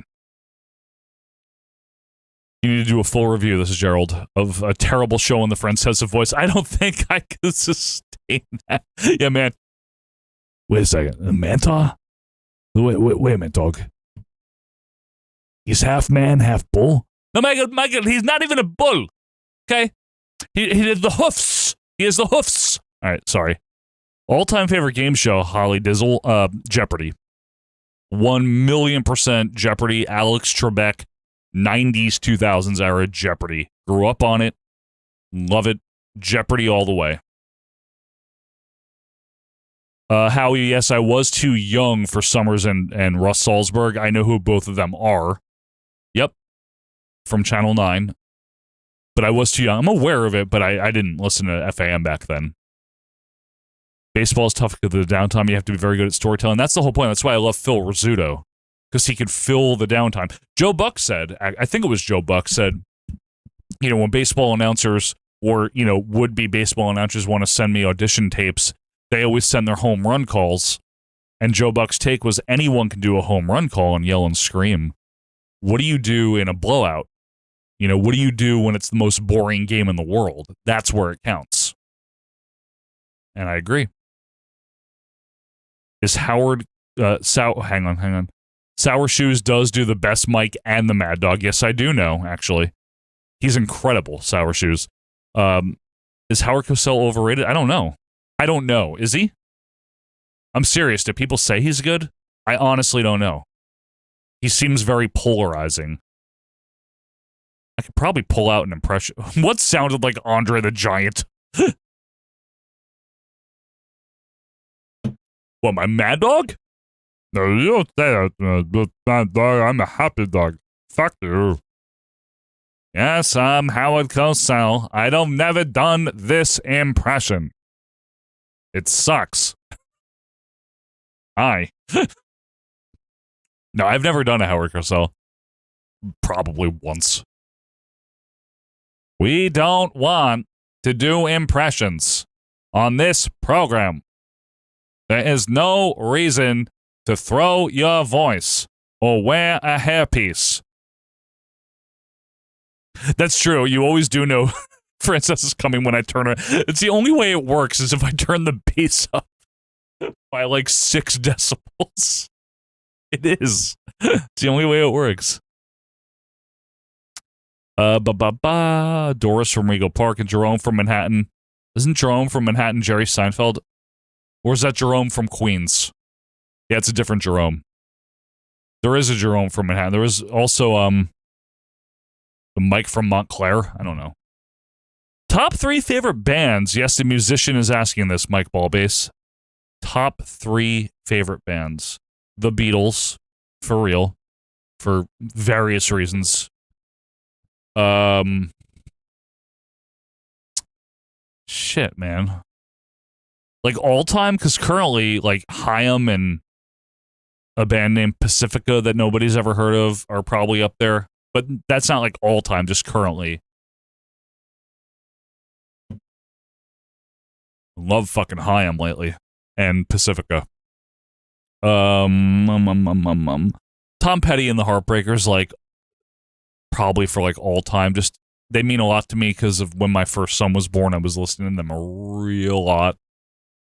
And Tom Petty's 3rd solo album called Highway Companion within the last year meant a lot to me, like a lot of things. So like Tom Petty / / Tom Petty and the Heartbreakers are up there for me. When I was a teenager and in my 20s, Green Day was a big one for me. They were. Up to American Idiot. The stuff after that I was much cooler about, you know. I tried, but I really like the David Lee Roth era Van Halen. I like some Sammy stuff too, but mainly the David Lee Roth era. I really like AC/DC. Mainly the Bon Scott era, but I like some Brian Johnson stuff, like, you know, like Back in Black, obviously. How could you not, if you're an AC/DC fan? Yeah, shitty Beatles as well, Christian, yes. They sucked. Just to answer here to Holly Dizzle, Celebrity Jeopardy, SNL skit, yes, I love them. Swords. No, I do. Yeah, the 93 calendar. Where is it? Oh, there it is, yeah. That's from when we did the Raw, Ken. Although I do have the 89 one over there ready to roll. What other bands do I really, really like that I would consider all-timers? You know, believe it or not, I'm a big fan of Fastball's discography. In all seriousness. Most people only know Fastball from The Way and maybe Out of My Head and Fire Escape, you know, all from like 98. But I've listened to all of their albums. I really like them. I think they write really good songs. Their last couple I'm not as huge on, but until like 2009, I think their 2009 album is the last one that I really like. I like Foo Fighters, not all of their stuff, but their first 3 albums I really like. Self-titled and Color and the Shape, and what's the one after? There's Nothing Left to Lose, I think. I like those a lot. Jolly Green Giants. Yeah, Crucial Taunt's the best one. The lead singer's a babe. Snake was a ton. Zero was Kung Fu Fighting. What are your top 3 game show hosts? Oh, all right, so mine are, this is the Trek of Year. Bob Barker, Alex Trebek, and Dick Clark. All right, so Alex Trebek definitely up there. I really like Gene Rayburn on the Match Game. Can I tell you that? I love that 70s raunchy, drunk-ass Match Game. I watched it as a teenager, probably starting in like 98 or 99. It was on Game Show Network when that was like a new novel concept. No, Christian, The Way is the Fastball pretty much was a one-hit wonder. Although they had like a minor hit. It was either Out of My Head or Fire Escape. I can't remember. But they generally are considered a one-hit wonder, yes. Also, by the way, back to the music. I really like Olivia Rodrigo. Don't Care. Love it. All 3 albums. I really like Miley, but especially the last 3 albums Miley did. The most recent one, Endless Summer Vacation and Plastic Hearts. But I like some of her. I like Bangers, and I like a few other things before that. And I like Dua Lipa. And I like Sabrina Carpenter. I like some Ariana Grande. Not all of her stuff. I'm not like, I don't shy away from like pop music and stuff like that either. Well, I think Ari's got like an amazing voice. Hang on, I'm not done with the things yet. Claude loves Satan. Chuck Woolery, yeah. Chuck Woolery is a good game show host. I don't know if he's in my top 3, but he's good, yeah. Pat Sajak was an excellent host. Who else? Dick Clark, which was said. Wink Martindale was good. Was. Bob Barker's excellent. I think Drew Carey did a great job. I think Richard Dawson did a great job, despite what you might think about certain behaviors. As a host, though, I thought he was good. I think Ray Combs did a great job as well on Family Feud. I think Steve Harvey is good on Family Feud. Guy Smiley is probably the best, though, Gabe. Yeah, you're right. Yeah, I tried. Like, there's a couple of people I tried to get into. Zeppelin and Nirvana, Claude. Yeah, I like some Zeppelin. I like Nirvana. Not a favorite, but I like them. I like their stuff.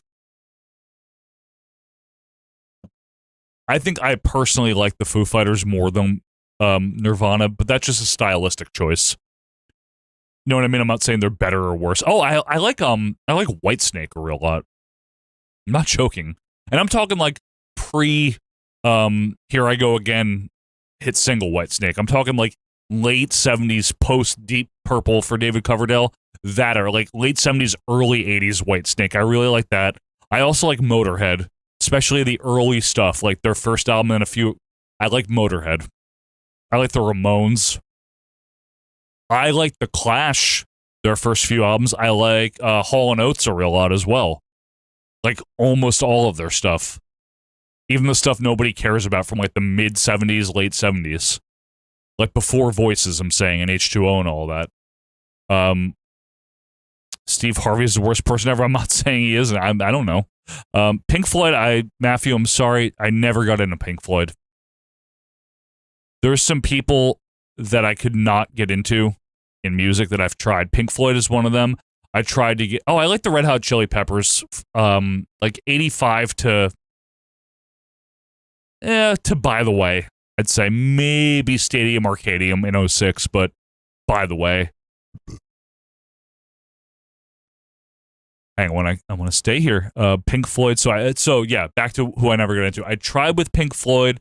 I tried with Sonic Youth. I like some Sonic Youth. Same thing with Pavement. I tried with Billie Eilish just to see what it was all about. I tried with Taylor Swift. Could not do it.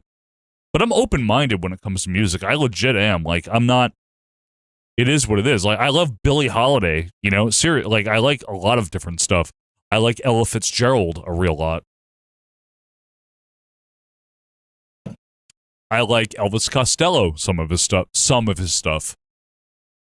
I like The Jam. I like Nick Lowe. I like a lot of, like, varied... I like some Eagles, you know? I like, some Carpenters stuff. All right, let's keep going here. They were a good band, Mike Ball. What's the best concert I've been to, Gerald Rosenberg asks?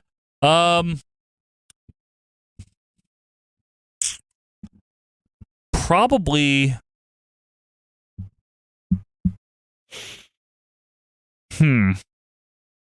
On like a sentimental level, it would be when I first saw Green Day, which was May of 2002 in Holmdel PNC Center on the Pop Disaster Tour when they were with Blink.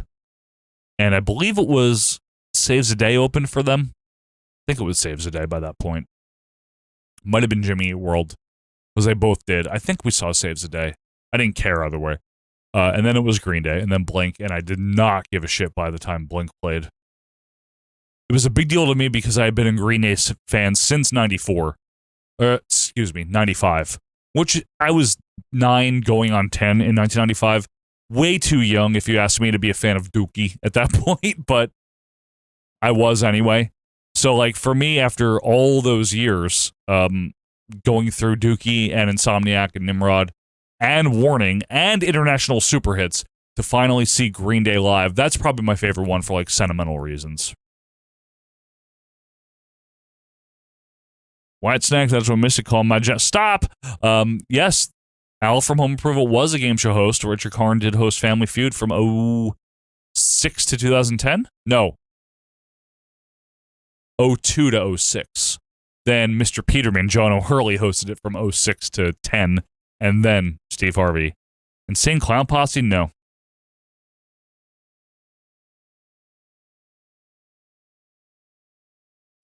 There's a video on YouTube of how they fired Ray Combs, and we're going to go with Dick Clark before they went with Richard Dawson. I knew they fired Ray Combs, 94, for the, well, there were two versions of Family Feud still. I can't remember which was which, but one ended in 93, and one ended in May of 94. And that was the last one that Ray Combs did, yeah.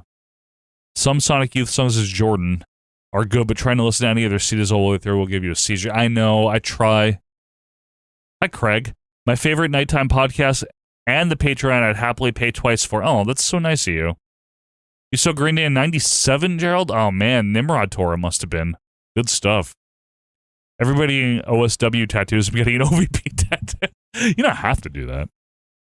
I mean, you can. You can. You don't have to get any kind of O tattoo if you don't want to. I'll tell you about an O. I just said Ray Combs was good, El Dirtbag. I did. I said he was a good announcer. I mean, host. He was. Looking forward to any shows or concerts soon? No. Oh, Guns N' Roses you're going to see. I do like Guns N' Roses' first 2 albums, by the way. That's another band. But again, first 2. Mania 7, you mean 8, right, Christian? Since you like to be accurate. Favorite Seinfeld fake movie name gotta be Chunnel or Sack It's Sack Lunch for me, but Chunnel is also very, very funny. Chunnel. That's stupid. I know you meant 8, Christian. There's a run-through pilot with Dick Clark on Family Feud. I said that. I did not know that. Weird, wild stuff. That's my fake Johnny Carson. I guess we got a little bit longer here, folk. Yo, folk. The Trek reviewer, I can't tell you the number of music artists I've met growing up because my mom ran 2 radio stations. Did she really? That's awesome. My mom was a janitor. Not being funny. She actually was. I got a tattoo pen, be doing it myself. It's going to be awful, but kick-ass nonetheless. Hell yeah, man. Do it. Then Ray Combs deserved an Emmy for the WWF versus... Yeah, he was great on those. You like to be inaccurate without being an a-hole about it. Keep working on that. I'm kidding, Christian. You know I love you. That's to say. There were Price or Right tryout tapes released with Mario Lopez. That I heard about, actually. George Hamilton, I heard about that, which was weird. And John O'Hurley, yeah. I did hear about that. I didn't know there were tapes, but I knew that all of those guys were involved. Let's see, we've covered baseball, game shows, music. Keep it going, folk. Well, I still have it in me here. I said to Missy. She said to me, quite frankly.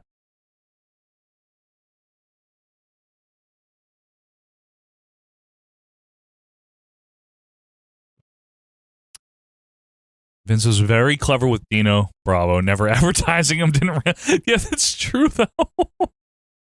It is true. They, don't really ever promote him. I mean, what for, as they say, right? What good is that going to do?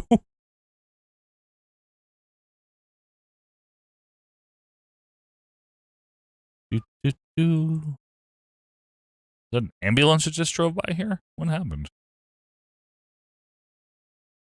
What's in what can? Oh, this is a beer. I'll tell you in a second. Hang on. Those tryout tapes sound like an SNL skit. I know. Favorite prime number? Stop. Would anyone have guessed that Mario Lopez would have had the best career at the Sip of the Bellcast? No, I wouldn't have guessed that. This is called Scrag Mountain Pills by Lawson's. It's the first time I ever had it. It's actually very, very good. They have a bunch of different beers, this brewery. I've had some of their other ones. I definitely did go to the alcohol store. Yes, Ryan. Christian says I'm 4 episodes before finishing Seinfeld. My favorite episode is The Pen. Am I wrong for liking that one the most? No, that episode's amazing, Christian. The Pen is a classic. Even though it's early, it's incredible. Seriously. Wonderful episode. Season 3. Brilliant writing. Brilliant performances from all of them. From Barney Martin and Liz Sheridan and Sandy Barron. They're all good. Uncle Leo's in it. Great stuff. I love that episode. One of my absolute favorite ones. Fantastic episode. Jordan, is Chris Candido kind of an American Dino Bravo? No. Well, Chris Candido was really good, though.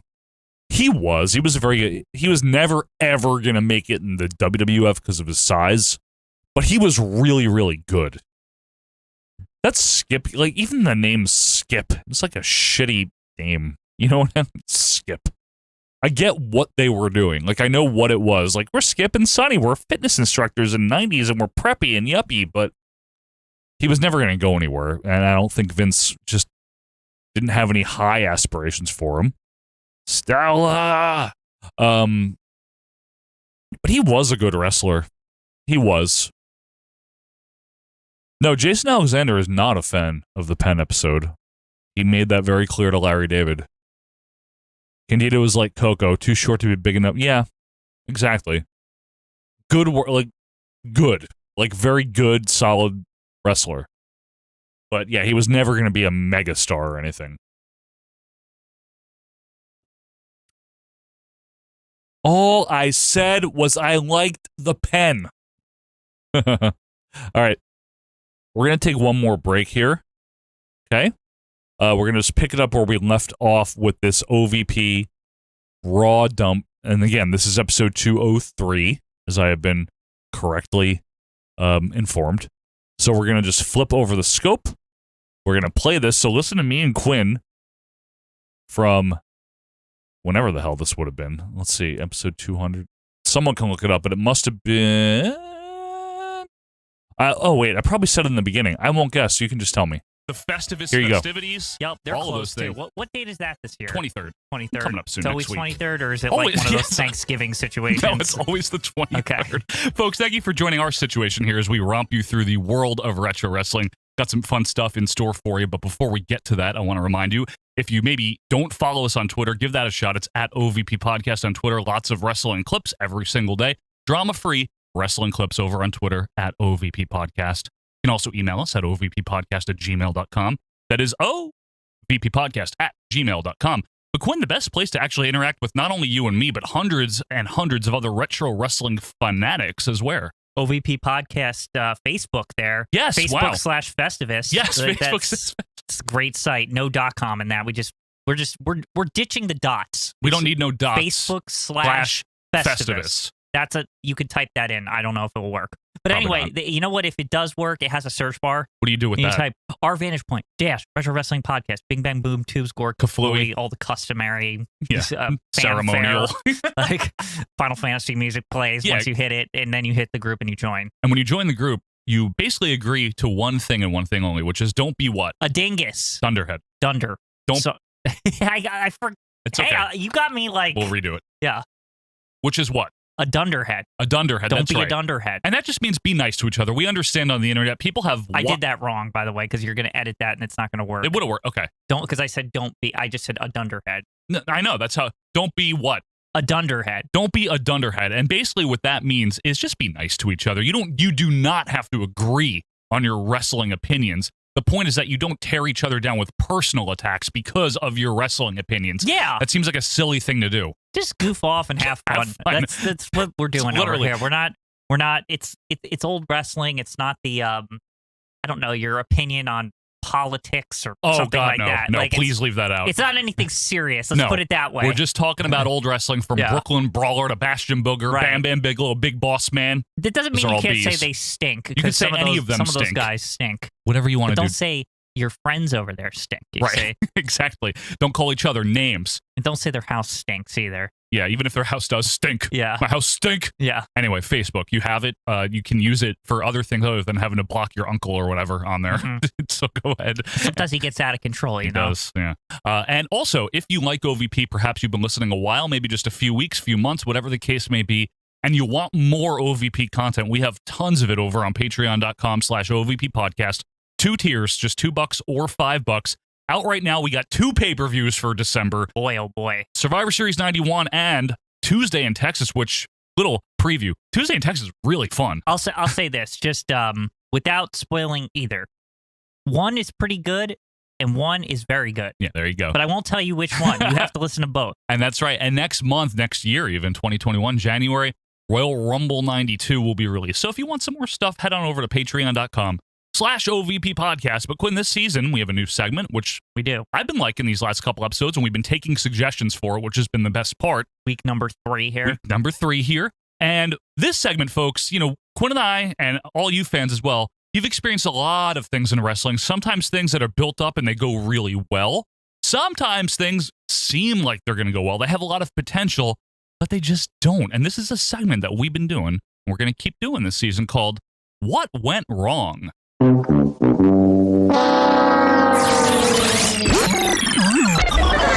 me, where did Who is that? I don't know. I still don't know. I don't know who he is. I Maybe think the I asked Doobie this Boy. the first week, and you said, "Don't worry about it." I don't know I'm who it still is. trying to figure it out. It's the Doobie Boy. He recorded that for us. Oh, okay. Now, this one was actually requested by 3 separate people, so we have to do it. The people have spoken, everybody. The people. The all people. 3 of all them. 3 of them have requested this one. Mike Willett, Tony Barker, and Travis Volts all wanted us to talk about, Quinn, what went wrong with the Ultimate Warrior as the WWF champion. Well, many factors. Couple I of think. factors.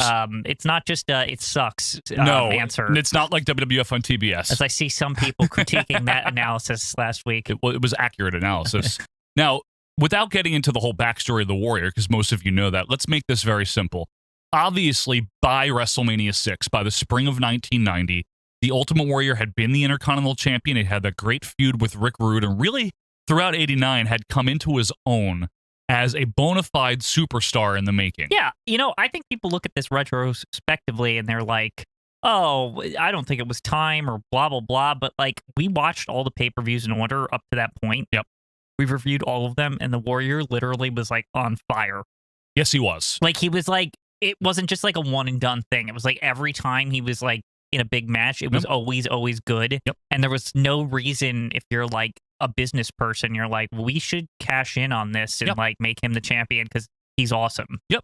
And though Hulk Hogan had lost the title, to Andre the Giant technically, and he hadn't been the champion the entire run from 84 to 90, for all intents and purposes, he had been the flag bearer for the WWF for 6 years at this point, mainly as the champion, and all that the champion entails, which is doing the PR and doing all the promos and making the money. Most importantly, drawing the fans, right? Drawing the crowd. So Hogan had done that for 6 years, and he was tired, and he admits that. He was tired, but he was also going to film a movie. He had such broad appeal, and honestly, I really think that the Ultimate Warrior character appealed to their audience, especially kids. Kids thought the Ultimate Warrior was the coolest shit ever. Like if Hulk Hogan was a comic book character come to life, Warrior was like more so that, right? It's like a 90s comic. He was like colorful and like, he was like a little edgier because it wasn't just about like, take your vitamins and be a good kid. It was kind of like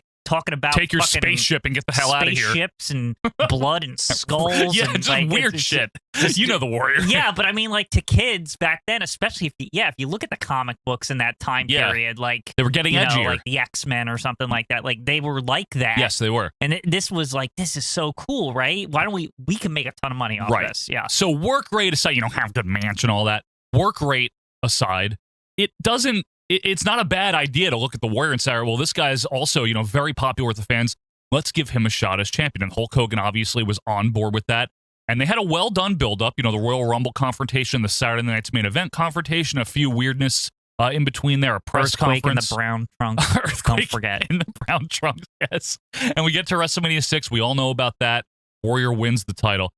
And almost immediately, though, he's kind of handcuffed for several things. A, Hulk Hogan is still there. Right. And that doesn't quite bode well when Hulk Hogan is still much beloved. People aren't sick, most people, I want to say, for the record, aren't sick of Hulk Hogan yet in 1990. That's not yet. I mean, this, again, pre-George Washington Hogan. Right, yes, pre-George Washington Hogan and Title Wave and all that. So you have that going on. The other thing, though, when you think of not only Hogan's success as a champion, but also the sellouts that guys like Bruno Sammartino used to draw. Right. And Bob Backlund, I know you don't like him, Quinn, but he did do a lot of business. One thing they have in common is opponents. And for Bruno, it was maybe a guy like Gorilla Monsoon in the 60s or Killer Kowalski or Ivan Koloff. For Bob Backlund, he did a lot of business. Ken Patera, Sergeant Slaughter, there's a lot of guys. Worthwhile opponents where it makes it an intriguing matchup. Hulk Hogan, I mean, we could rattle off Roddy Piper.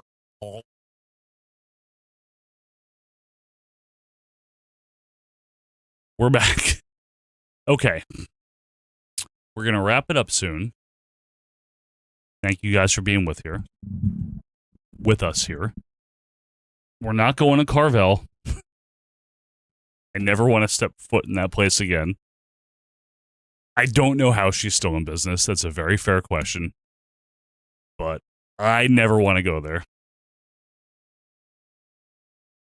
By the way, I still do have that Operation Ivy hoodie, Ben Atwood. I do. That was back in the loft days, and that was December, and the insulation up there was not nearly as good as it is in this room that we do this now. So, when it was cold, we needed a hoodie. When it was hot, even with the air on. Where'd I get the Mike Ball wants to know where I got this. I had it made on Vistaprint. I get all of our Canon shirts just made on Vistaprint. I just try to approximate them as best as I possibly can to the original. But I get them all made. I would go for ice cream with Jim Powers, yes. And Bill Mercer, as long as he was there. Ah, banana split. You ever have that? You ever heard of that? That's a real thing. We call this a banana split. Like, oh, that's good. I came from New York and now I'm here, or whatever. It's weird. Anyway, we're almost done here, folk. What do you want to know? Well, I have a few minutes left. I have to go wrangle my son. So, few minutes left here. Anything?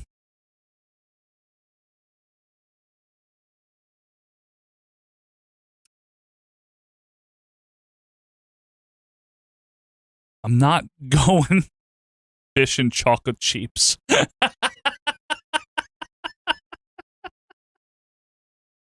It's funny. Have I done a live stream before?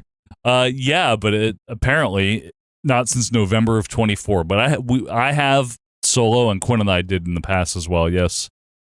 How often do I stream? I don't. Apparently, every year and a half. I could do it more. It's all about timing. You know, I have a wife and 2 kids, and I need to be able to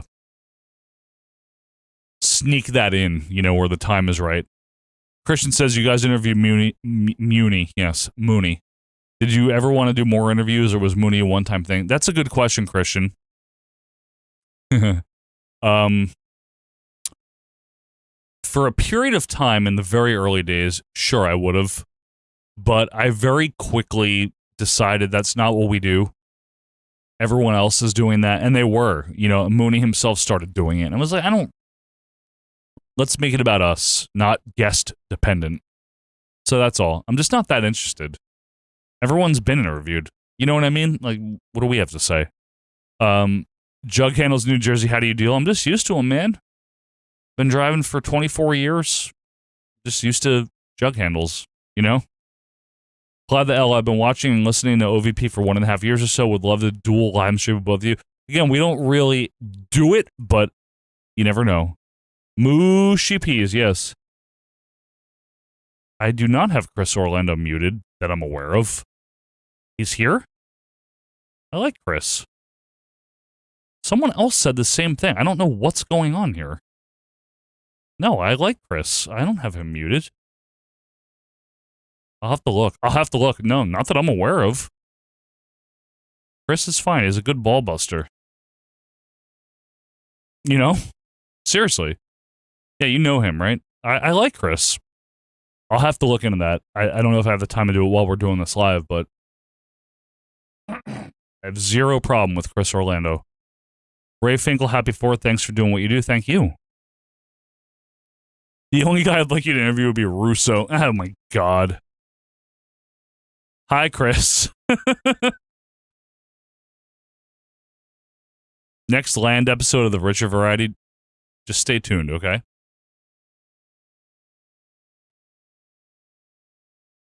Anyone shooting fireworks? Absolutely, yes. I just heard them like 18 seconds ago.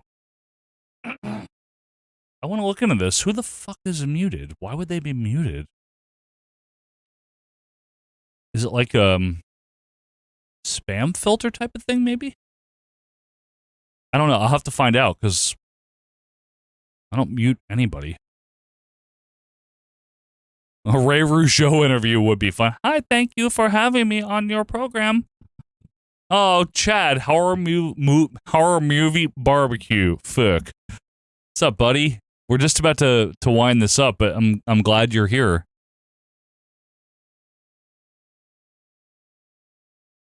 For real though, I don't have anyone muted. I don't do that.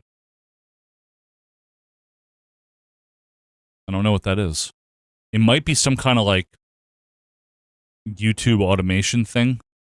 Fucking our Facebook group does that all the time, where they like block people's posts that I don't even know. I have to like manually look, and they're like, "Hey, I have a post pending for the last 3 months." I'm like, sorry.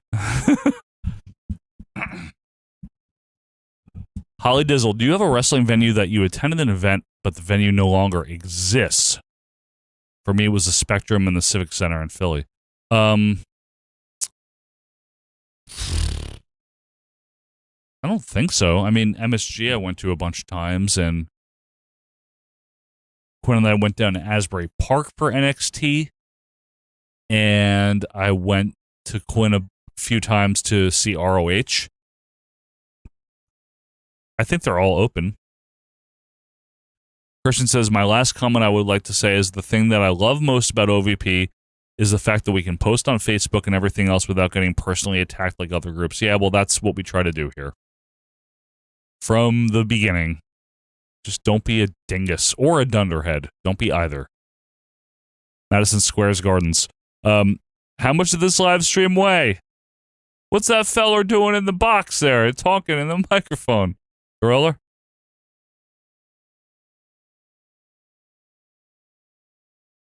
Yeah, it's fun to do this stuff. The fact that anyone, like in all seriousness, just please put yourself in my shoes. Just some guy, you know, honestly, at the end of the day, and the beginning of the day, just some guy doing this, where you can throw on your OBS and YouTube, the YouTube's live stream, and then there's people that like log in and talk to you. It's weird in a good way. It's very, very awesome. So thank you guys. Heel or face Andre, Holly Dizzle? Face Andre, but heel Andre is good. I think he's underrated and underappreciated. I've had a lot of fun the last year and a half or more now, almost 2 years, watching heel Andre. I really like it, but face Andre, definitely. Chad's never been to MSG? I mean, it's the world's most famous arena. No. We took Richard there for the first time in 2019. It is what it is. I mean, to me, it's not as special because I've been to it before. You know what I mean? But, like, I get it. Art sounds like Bruno. What is this? The different voice. You do different inflection on the voice. What? I don't understand what it is. Dead weight soldiers, I am here now. I must pose. Yeah, please pose. Just do it. We're almost done here. Hello, Steve, generally, or however it's spelled. What? I don't know what that is.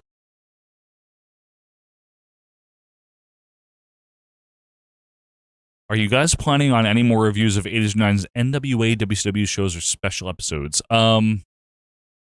Planning? No. We did do more that will still be released to the free Patreon, OVP No Pay. We have a few more WCW shows. We just don't have time. I mean, you gotta hopefully understand that. We just don't have time. We really don't. You know, Quinn and I have full-time jobs. I have a full-time family, and 2 kids and a wife.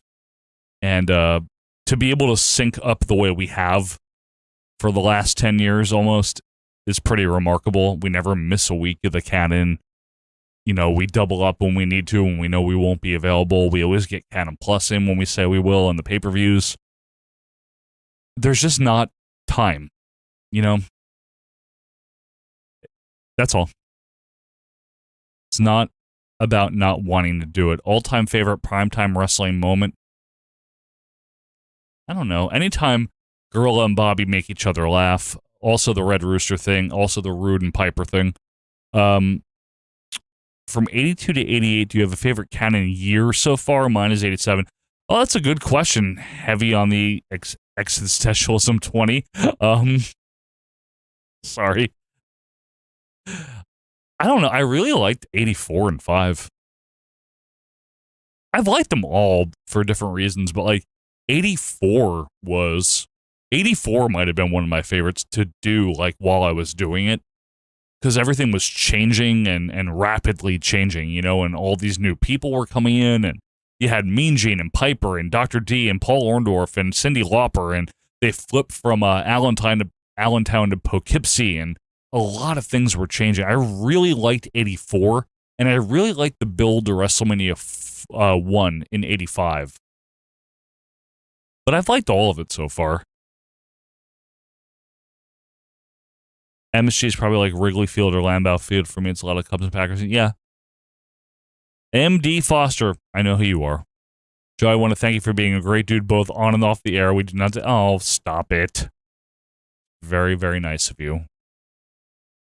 What do you mean with Bruno?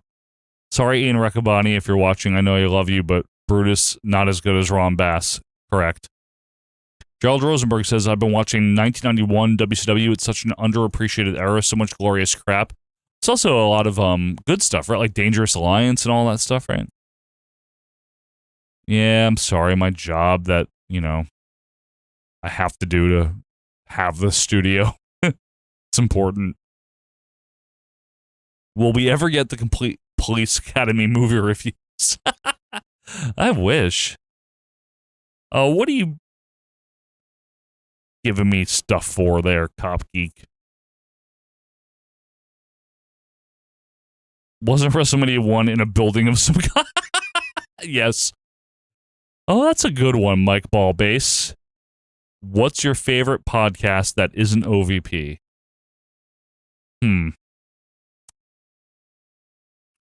So, I don't currently listen to it because there's not new ones.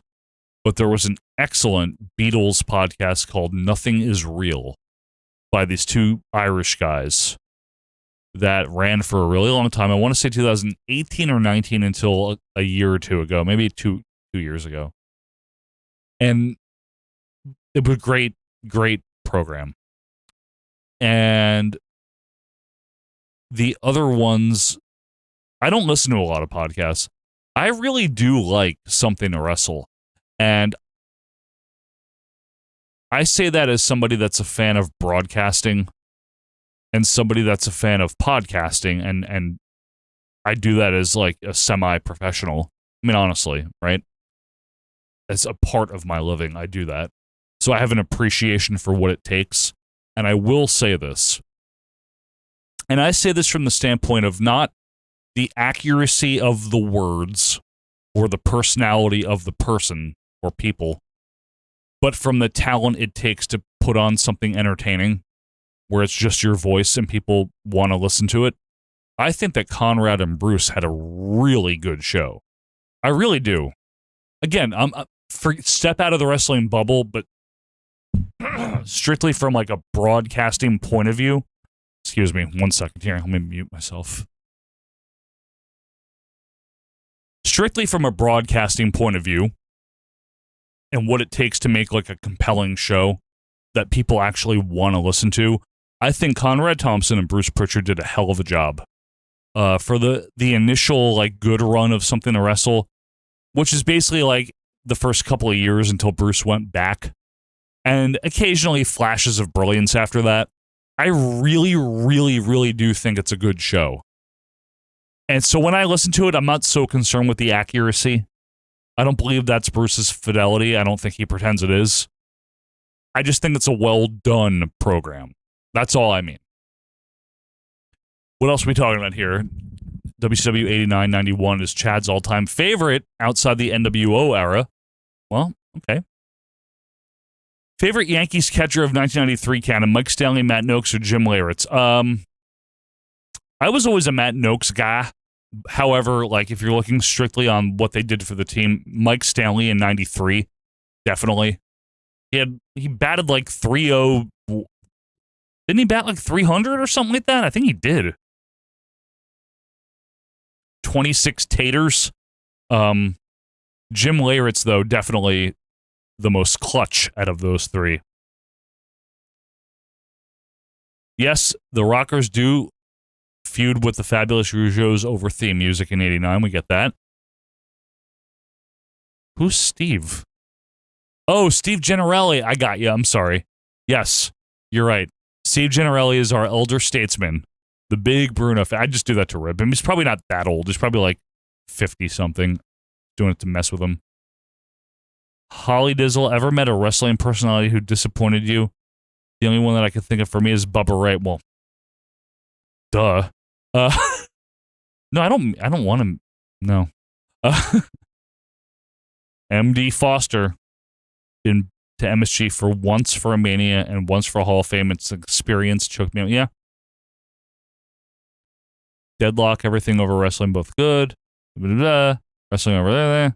Bruce and Conrad are awesome together. Yes, they are. Bruce was good until he wasn't. Agreed. Yeah, the first 3 or so. Yeah, it really is a well done program. It really was. It jumped the shark when he went back to the WWF. Although there's still some good ones in that mix. There really are. There actually are. And I've listened to, just because I can tell you guys this, because I rib Richard about this, because he does some work for Conrad. I always rib him about that, but I've always told him, like, you can tell when the switch happens where it's just people giving Conrad the format to read to Bruce versus the more organic where both of them would have watched the pay-per-view they're talking about. And they did, because they say they did and they act like they did. And then like 5 years in, 4 years in, they're just reading shit. You know what I mean? Well, Conrad is. And again, I get it. It's not that I don't understand the practicality of that, but it doesn't make for as good of a show, right? So when that would happen, I could recognize it just because I would know these finite, stupid-ass details that Conrad's not picking up on or that he's getting wrong because he didn't watch it or whatever. And it's not even like an insult. I'm just saying it's a noticeable stylistic choice that they made. But the era where Bruce was not working again for WWE and they're just doing their show and doing their shit, there's some really legitimately entertaining, funny, and informative things there. And Matt Noakes was on the Tigers, Ron. Yes, you're right. Send your postcards directly to me, Chad. Yes. Ever watch the WWE Network or something wrestle? I did, yeah. A couple episodes, something else to wrestle. Yeah, I did. Jonathan Facenta. First time, long time. What are you looking forward to covering the most in Canon Plus WrestleMania side? The main event, 2. Electric, fuck you. No, for real, though. The main event, 2 is going to be a hell of a time. I love that the first 2 main event. 3 is okay, too, with the Buster Douglas or whatever. But the main event, 2, and I know we're going to get the unedited, I need the Tizime and all that stuff, like Brutus Beefcake shirt edition and all that. I can't wait to do that shit. It's going to be a lot of fun. Gerald is asking me if Conrad still does all those shows. He had like 5. I don't know if he does all of them. He definitely still does something to wrestle, and the Bischoff one, 83 weeks. I'm assuming JR's is on hiatus, right? I haven't kept up. I like some of the JR ones. There's episodes where it's like, can we get back on topic here? Like, why are you talking about, Orange Cassidy? It's supposed to be about $1 Million Man. Like, what are we doing? But again, I do love JR. I only poke fun because I love him so much. It's easy to do. But I love JR. I could do it with Gorilla too, and I have. But some of those episodes are like, what are you talking about? Edit this out of this. Like, what? Why is this in here?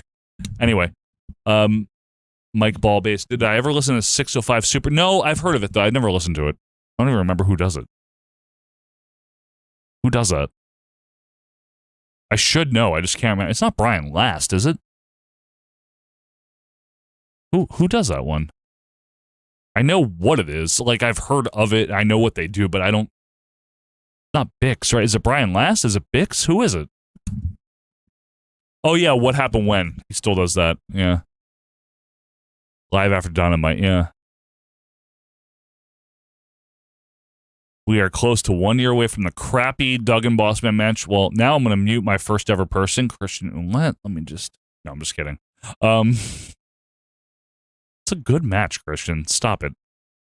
Brian Last. Yeah. Okay. Booking the territory, yeah, that's Mike Mills and I are very good with each other. Mills and I have always been on good terms. We respect each other. We're like kind of never mind. I was gonna say like we're like two bands that are very different, but they both respect each other's talent, even though they might never cross over or have anything to do with each other. You know what I mean? That's how I've always felt with Mills, and I know like I've always liked him. He's a good guy. Mike Mills is a good guy, and we've been there for each other. Good dude. Gorilla and Bobby would have killed it. Bobby Heenan, if he would have been able to speak, because he was alive until 2017. If he would have been able to speak those last couple of years, man, Brian Last, yeah. Worst wrestling match ever? I don't know. I really don't. I don't know what Meltzer rates anything now. I don't really pay attention, but he's getting old. Everyone gets old. They all do. We will one day. I mean, Dave Meltzer is like, 65 or something? 66. There comes a point where you're just obviously doing what you need to do to make sure people still pay you. No harm in that, no shame in that, but it's not like what he says matters anymore. Like, honestly. He's also very unfunny. That's my personal opinion. I don't dislike him, though. People think I hate him. I don't, actually. I think he's an amazing historian. I really do. I think his, grasp of history and the inner workings of the business end of things is really, really strong. Where I don't care and where I poke fun is the opinion side of things. You know what I mean? That's just fun to do. But I don't think he's a bad guy. I don't think he's funny at all. And I think he's a horrible writer and horrible syntax. I'm speaking strictly from how you construct a sentence. He's bad at it. Have you ever read it? It's hard to read sometimes. Why is a comma there? Why are you saying this here? Put a period. Let alone how he talks. But again,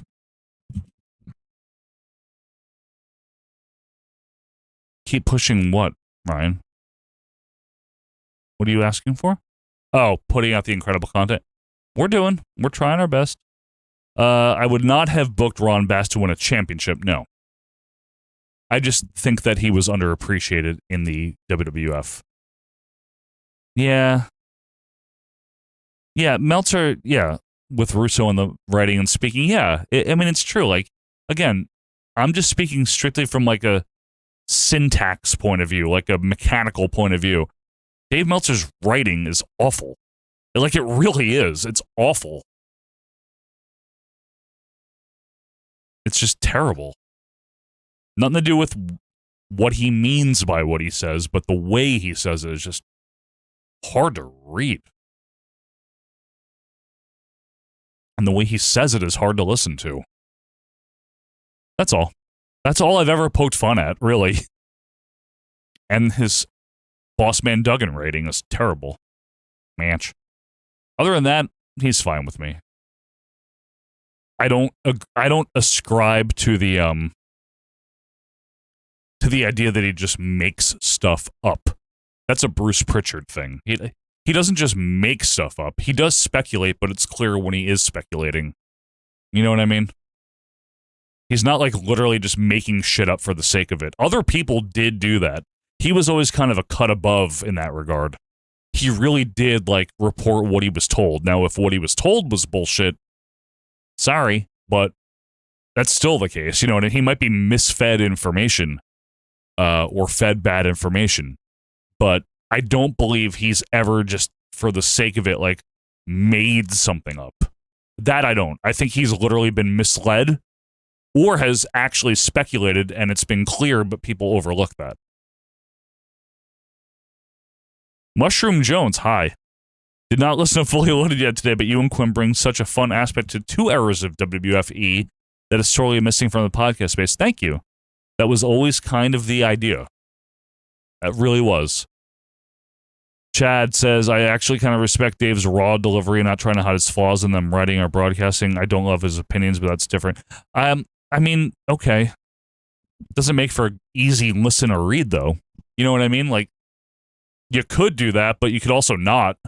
I mean, especially when you're typing, fucking edit it. Like, what are you doing? You went to journalism for that? You gotta be joking me. You know what I mean? Come on. At least have like pride in what you're doing. That's the way I look at it, at least. Like, I have done raw dumps, you know, but I also do a show where it is edited. The edited one is better. That's all I'm saying. I get it, but also, like, try a little. I think it's mainly that I just don't like his humor. Like, if there's one thing that I didn't like the most, it's like, oh, anabolic warrior, you know, junk food dog. Like, ha ha. It's really funny. I don't know how Ric Flair tweets like that. That seems exhausting to me. That's worse than anything Dave Meltzer's ever done. Christian Ouellette is asking, do you have a year in mind that will be the cutoff date for your pay-per-view reviews?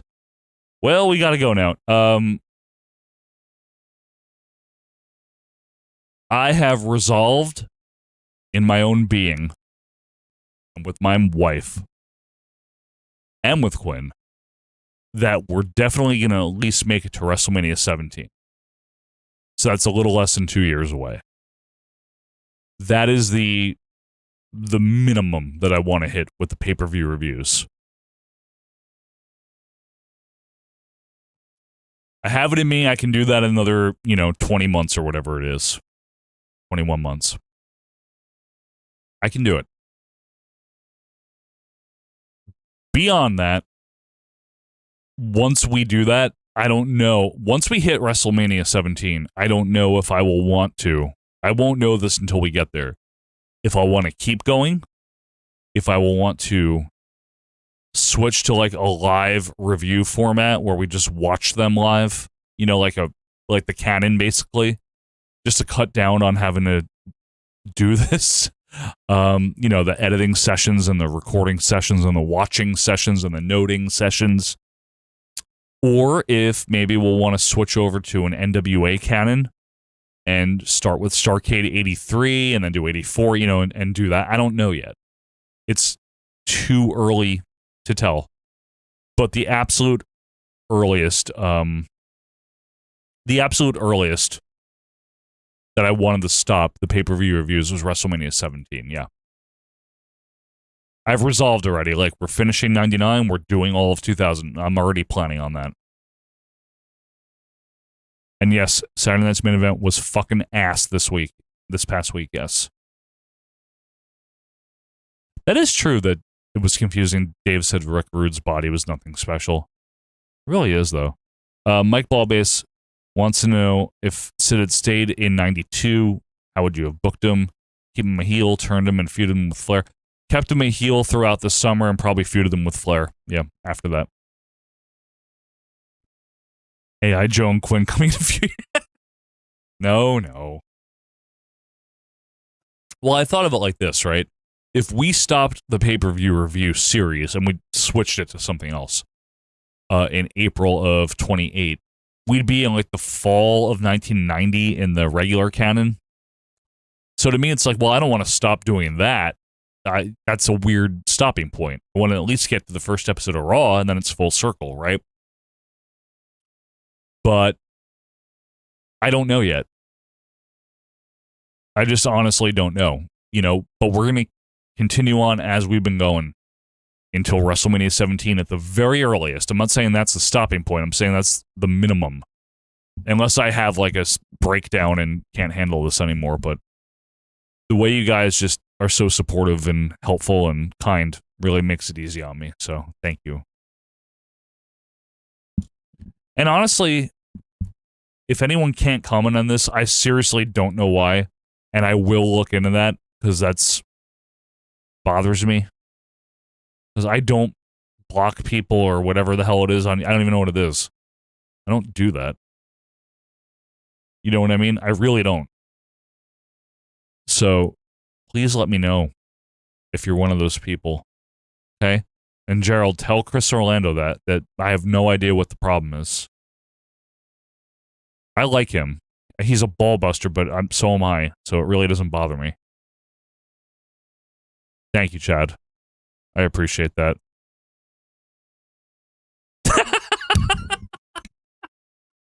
Jonathan Vincento, this might be the way to go out, actually. Jonathan Vincento is, no one is saying that it needs to come back weekly, but that Golden Girls banter you and Quinn recently had is ripe for an AWM episode. Blanche. Fuck you, Stanley. Oh, man, you guys are so nice.